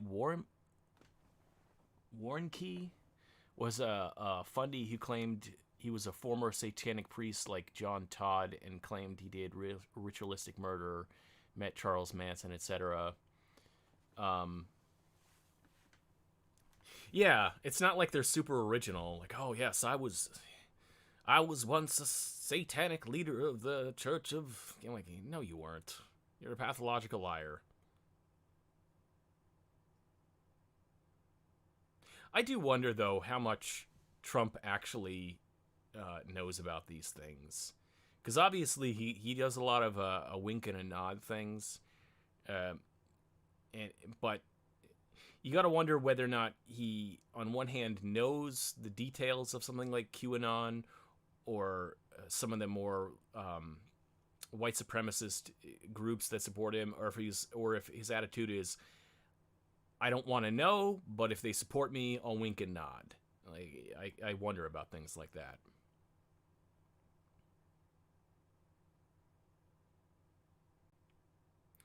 Turns out he was in college and was a square who was never part of a satanic cult. It's because there aren't really satanic cults.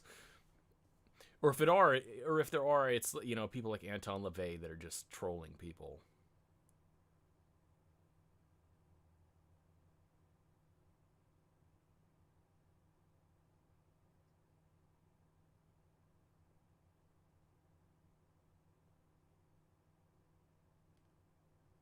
But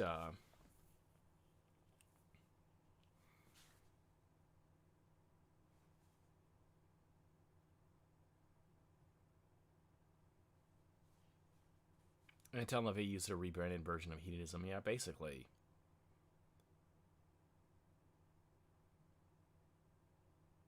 Heard of Michelle Remembers? No.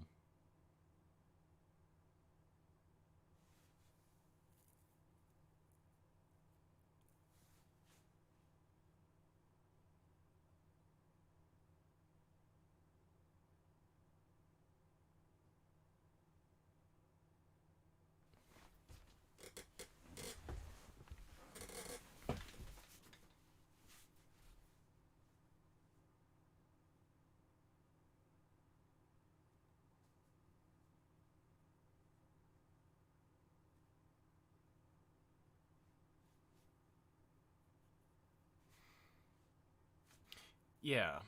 I definitely agree that Trump basically is like, if they're good with me, I'm good with them. But I kind of wonder if he's like, surfing through Twitter and is like, has any comprehension of just how batshit some of the QAnon stuff is and what he thinks of it.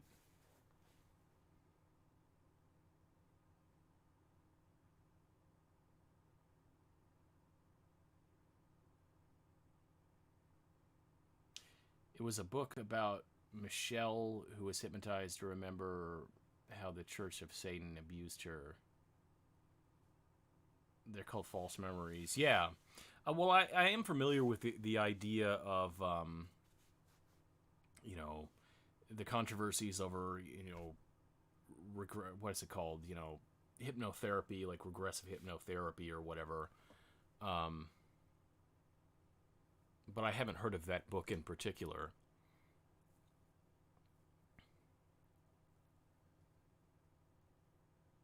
Usually I'm kind of lazy though. Like if I can't find it in audiobook form, I'll probably just, or Kindle. And a lot of more obscure books are just.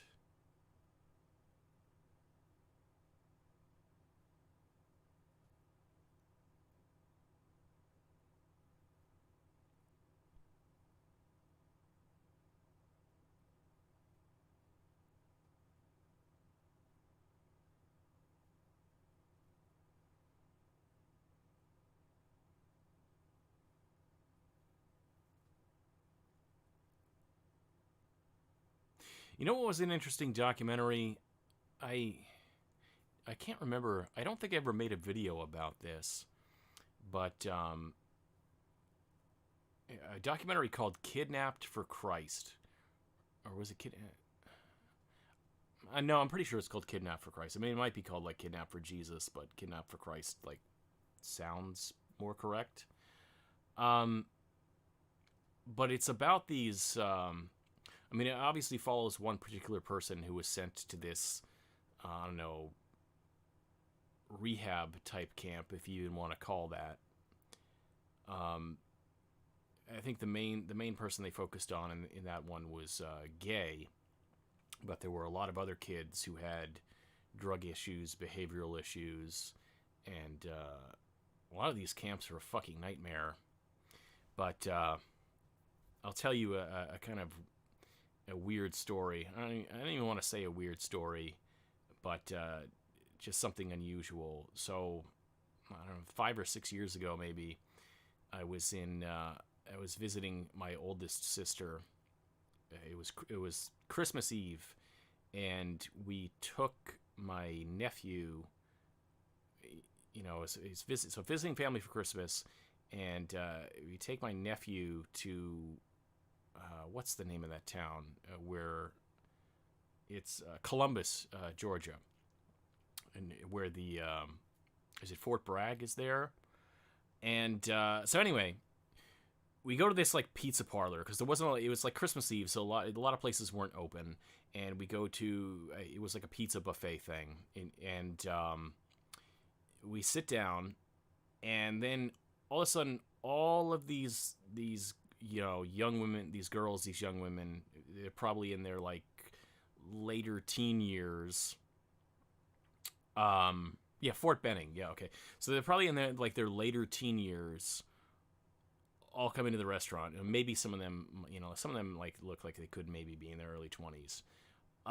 And they're all wearing the same thing. Like they're all wearing black T-shirts, and so I just kind of seeing them. My first inclination is to think, okay, it must be like a high school sports team, and there were a lot of them. So I'm like, I don't know what sport, like other than football has 20, 25 players, but I don't know. Maybe it's just all of the it's a variety of different sports. And how would I put this? So as I'm in the restaurant, right?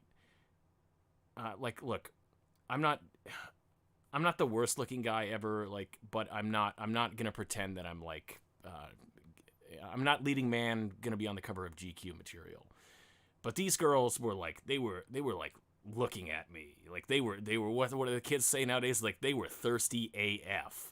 And it was honestly kind of creepy. This is what I imagine being a woman must be like, where you constantly have men creeping on you. And some of them were I honestly felt I wouldn't put it past one of these girls to follow me into the bathroom for some fun time or whatever. It was a very, very strange experience. And maybe it was all in my head. I don't fucking know. Maybe I was being delusional, but that was definitely the vibe that I've gotten, and I've never had this vibe in my life, generally speaking, where I was just felt like I was being sized up by like a piece of meat by a bunch of women. And so I started paying more attention, what high school they go to, what's the deal with them. And then I read on their shirt, it says Teen Challenge. So of course I Google, what is Teen Challenge? And it's one of those Christian prison camps, in the movie, the documentary that I was just talking about, Kidnapped for Christ.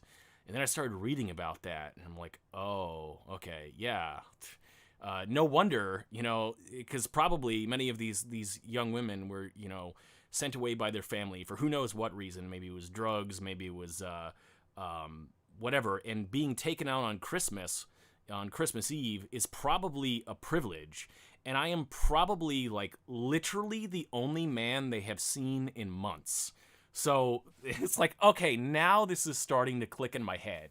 But I also kind of felt bad for them at the same time. It's because I think I had seen that documentary before. I'm like, oh, is it one of those type things? That's kind of terrible. But yeah, it was a very strange experience. And again, maybe I was just reading into it, reading too much into the way that the vibe I got and how they were looking at me. But it was just, yeah. Anyway. Let's see. Let's catch up on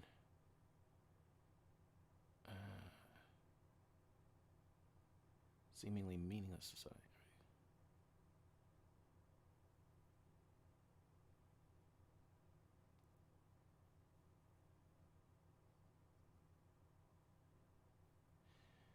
The Search for Satan, a PBS documentary about lunatics running the Salem.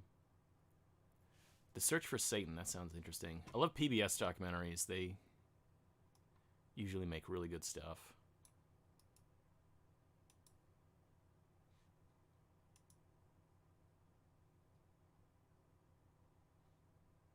$19.95, that's old.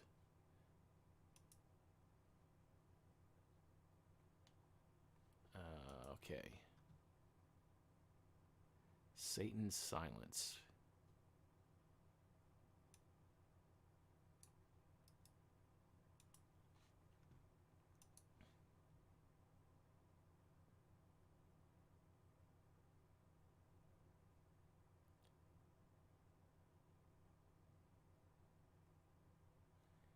Does she?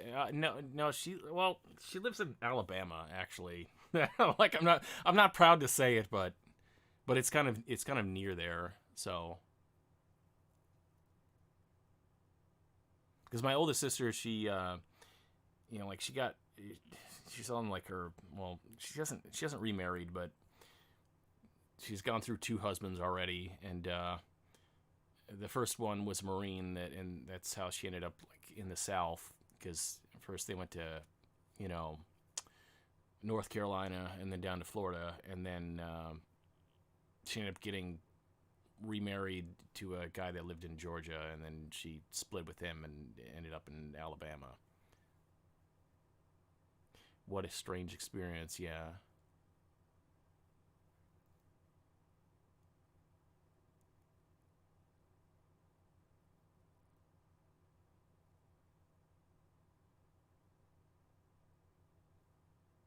Yeah, the McMartin preschool thing, that was something that I tried to find a book on, and there are books, but I couldn't find an audiobook, so it's kind of like, I just need to make everything into audiobooks.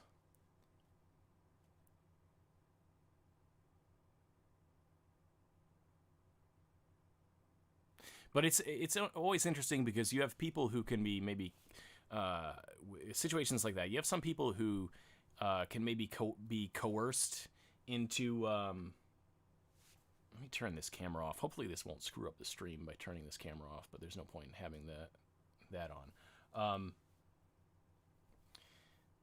Like some people might have what's it called? Fabricated memories from.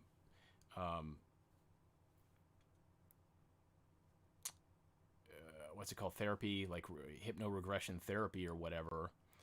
But then other people are just obvious liars, and I don't even know where I was going with this. That's a definite sign that I'm getting a bit loopy in terms of.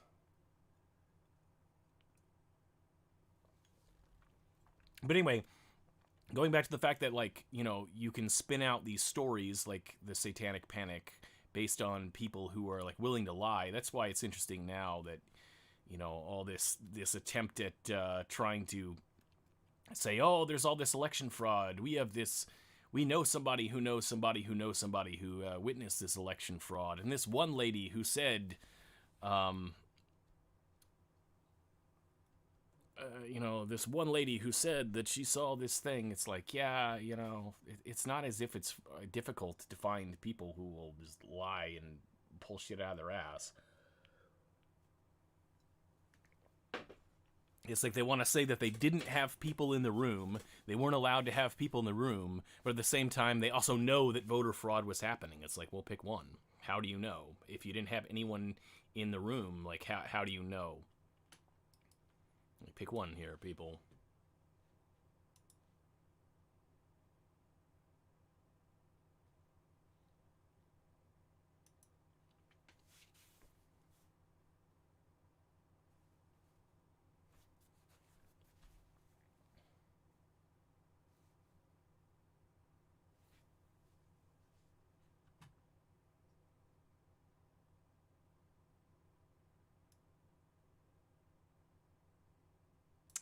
But yeah, some of these things that you're mentioning, I am currently, like, I'm kind of opening new tabs to save to look at later.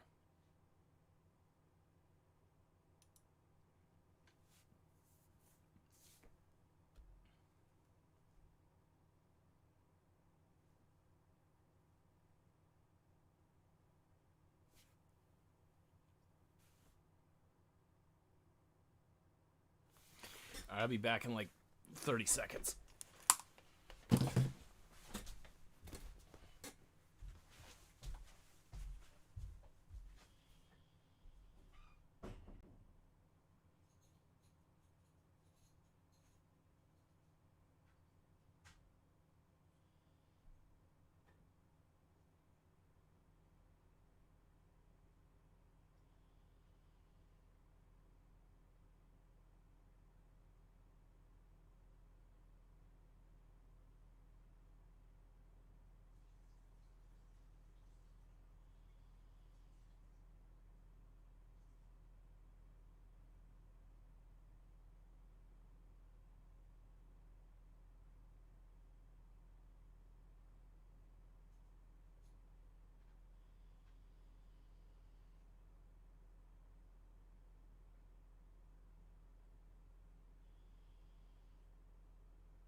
What did I miss? Let's see.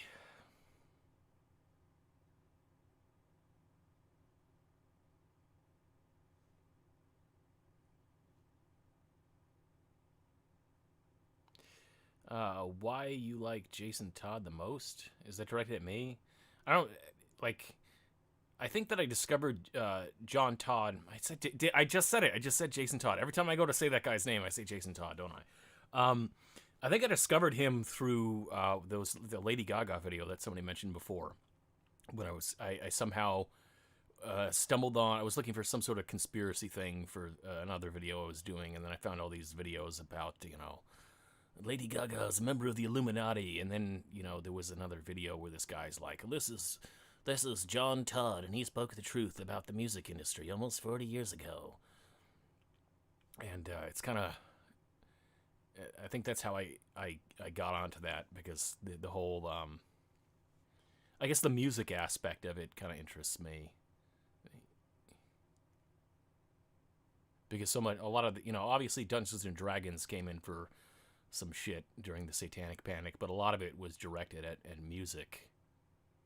And I have this armchair theory, basically, where one of the reasons that religious groups have such a problem with music is that part of the appeal is the emotional roller coaster that they put people through in church, right? That what makes it so, I don't want to go as far as to say addicting, but it's an emotional experience for religious people to, there's emotional highs and lows of church, and anything else that can offer people a elevated experience, like music. They want to keep they want to be the sole possessor of your, the Charles in charge of your days and your nights, Charles in charge of your wrongs and your rights, the creepy lyrics to that sitcom. It's like they want to be in control of your neurochemical highs and lows, and if you can get that from somewhere other than church, then say through music or through concerts, then you might start to think, hey, wait a minute, this whole church thing is all based on me being wound up by the feelings that I feel. But that's just an armchair theory. And that's not to say that they're consciously doing that, but I fear how American politics affects Canada. I have met people who were born and raised here who have absolutely no ancestral connection to the U.S., who hung up and displayed Confederate flags. What do you mean by no ancestral connection to the U.S.? You mean like Quebecois? I wouldn't put it past those people. And I say that as someone with ancestral connections to Quebecois, so...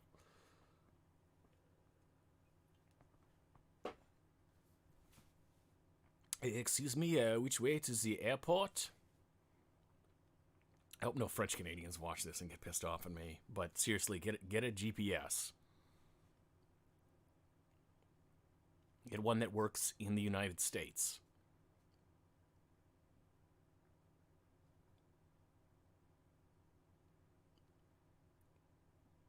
John Todd, was that the guy who talked about terrors? No, he was the one who talked about how the music industry was run by Satanists.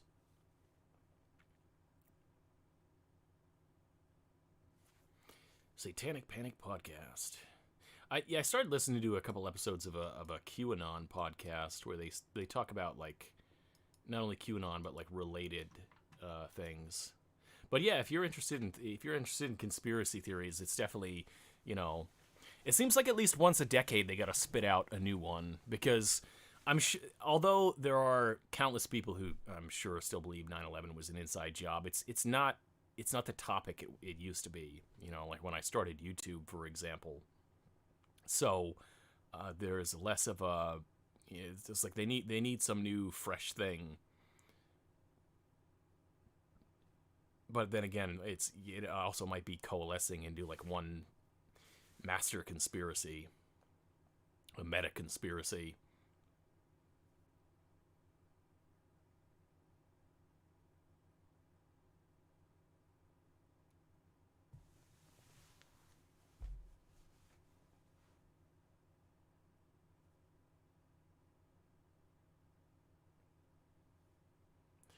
And the chat hasn't moved. I guess everyone was stunned into silence by my mocking of French Canadians.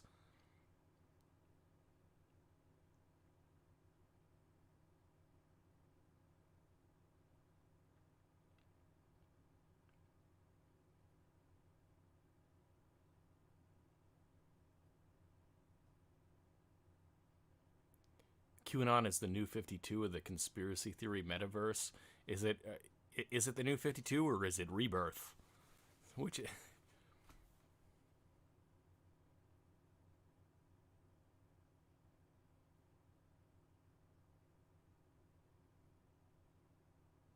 I mean, speaking of comics and conspiracy theories, have any of you ever read The Invisibles by Grant Morrison?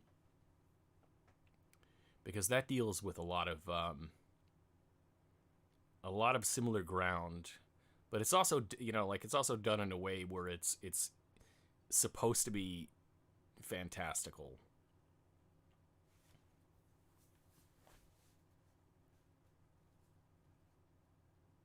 I have the omni like the big omnibus version of it. It's one of those things that I finished reading it like 8 years ago, and I keep meaning to reread it, but I just look at the book, and the book is like this, and I'm like, one of these days. I have so many, like I have an entire bookcase full of comic books, and I've read 2/3 of it, but I still have like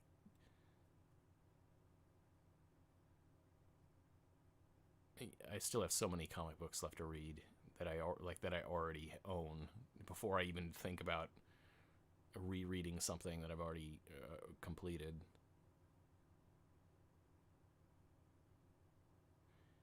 Do you know about the history and archaeology? Do I know much about history and archaeology? History, yes. Archaeology, somewhat. But it sort of depends on which time period of history you're talking about, though. But history was always like my best subject in school as a kid, and I've kept an interest in it as an adult.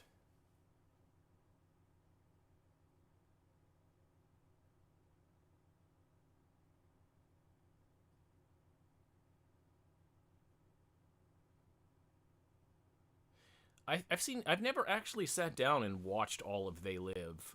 I've watched, I've obviously seen famous scenes from it, like the sunglasses and stuff. But I doubt that I don't think that I've ever really had the time to sit down and watch the whole thing. And it's sort of a strange time now where there are certain movies you can easily access through streaming, and there are other movies that you have to put more effort and possibly money into getting a hold of. And so the path of least resistance is like, what can I find on streaming? You say I read books all the time. I try, I try and read as much as I can, but I personally find that in terms of actually reading stuff, I listen to over 100 audiobooks a year, generally speaking. And most of the actual books that I read, it's like my first choice would be to find it in an audiobook, and my second choice is, I might find it find it on Kindle or wherever, but most of the things I read tend towards either comic books or something more technical, like a rule book for a game, or something that has some need, something that can't easily be conveyed through audio. And I find it increasingly difficult to just read, particularly a narrative book, because oftentimes, especially novels and stuff like that, I'd rather have some narrator who can do dozens of different voices read it. And from what I understand, the neurology of it is that your brain doesn't really know the difference between an audiobook and actually reading a book.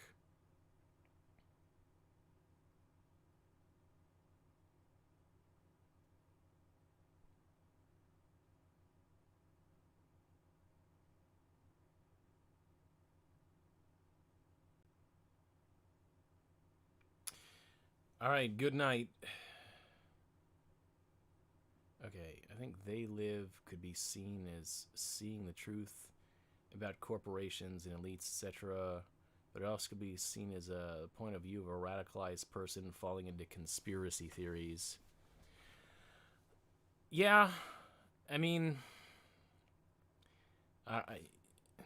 again, it's like 3 o'clock in the morning, and after doing this for almost 4 hours, my brain's starting to feel slightly unfocused, to say the least.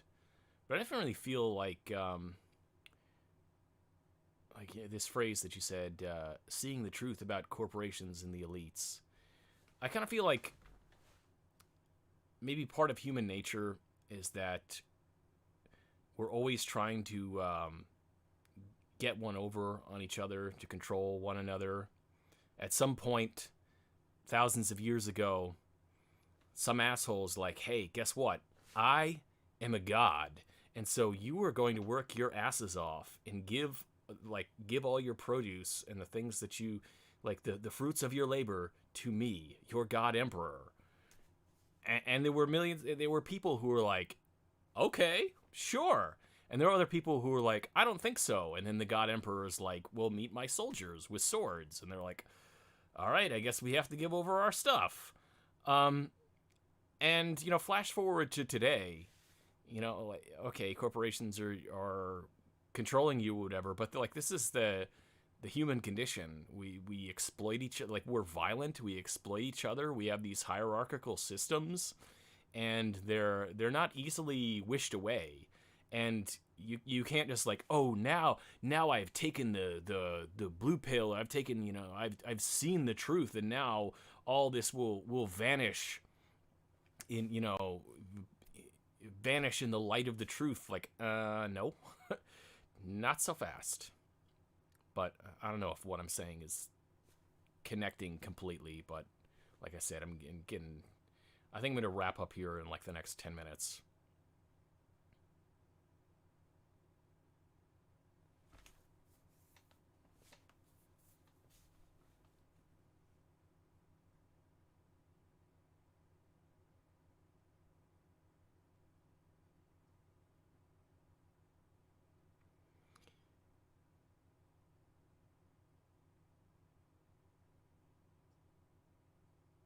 Better get some sleep if I need it. I don't really need it.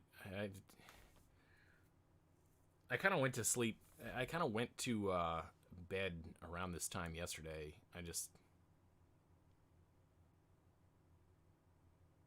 But after talking on camera for almost 4 hours, it starts to like give the brain the fuzziness of brain.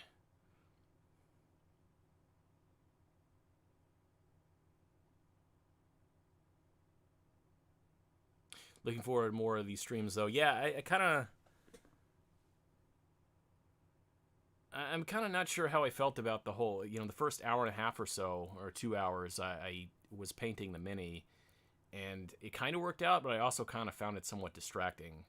But I still think I might do it again later, like, or find some other gimmick, because there's definitely a point.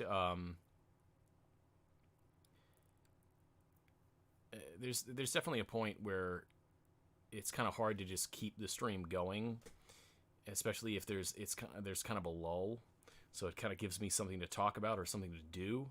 I might want to find like better camera angles or things like that. Maybe a slightly different microphone and webcam setup.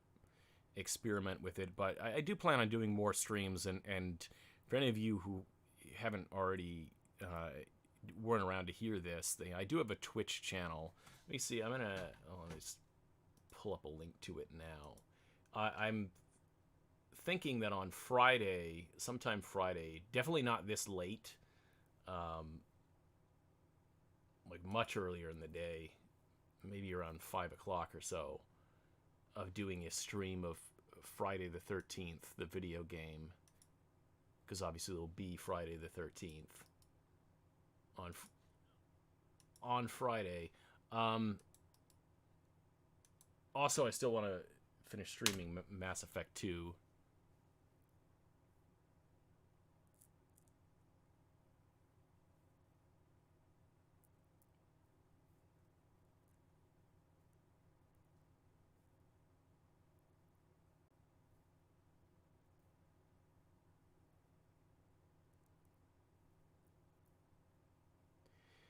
So yeah, that's a link to my Twitch channel. If you're not, or some of you might already be followers on Twitch. And like I said, in the near future, the Mass Effect 2, the last portion of the game, and Friday the 13th. But yeah, doing a semi-regular stream is something that I've thought about for a long time, but I've just never kind of found the right angle to it. Because like I said, sometimes when I'm just doing this is working out reasonably well right now, but there are other times where it's just kind of like, how do I keep this going? It's like awkward pause for long periods of time. It's something you gotta be in the right frame of mind to do. I think, like I said, having the miniature to paint, at least it distracted me long enough to get things rolling. In the future, though, maybe I'll just come up with I've thought in the past of like, I'll come up with a list of topics, and I'll start start talking about them, and then as it gets going and more people start to show up, just more freely riff off of things. But yeah. Then again, this could be, it could be months before I do another video. Who knows? I'd like to think not. I'm still trying to figure out what I want to do my next proper YouTube video on, because as I said a while ago, after my last video came out, people started to talk about like Russiagate, and I thought I did a video on that, and then I really started to think about it. I'm like, I don't know if there's really anything. I don't know if it's like something I could cover in an entire video, because somebody was talking about it, like, oh, the whole Russiagate hoax, and then obviously people responded in the comments section.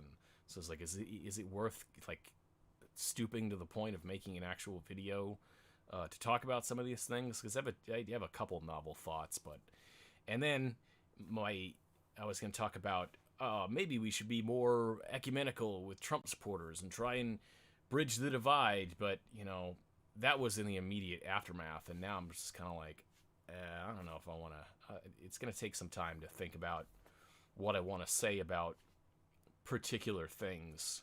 So I felt like the day after making my last video, like I had all this material ready to go, and then it just kind of like dissolved away, and now I'm not so sure what I want to make my next video on, but we'll see.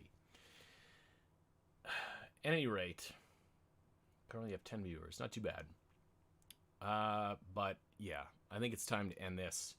It has been 3 hours and 55 minutes, so have a good night, everyone, or early morning or evening, or have a good whatever time it is, because it's like 3 o'clock, 3:17 East Coast time.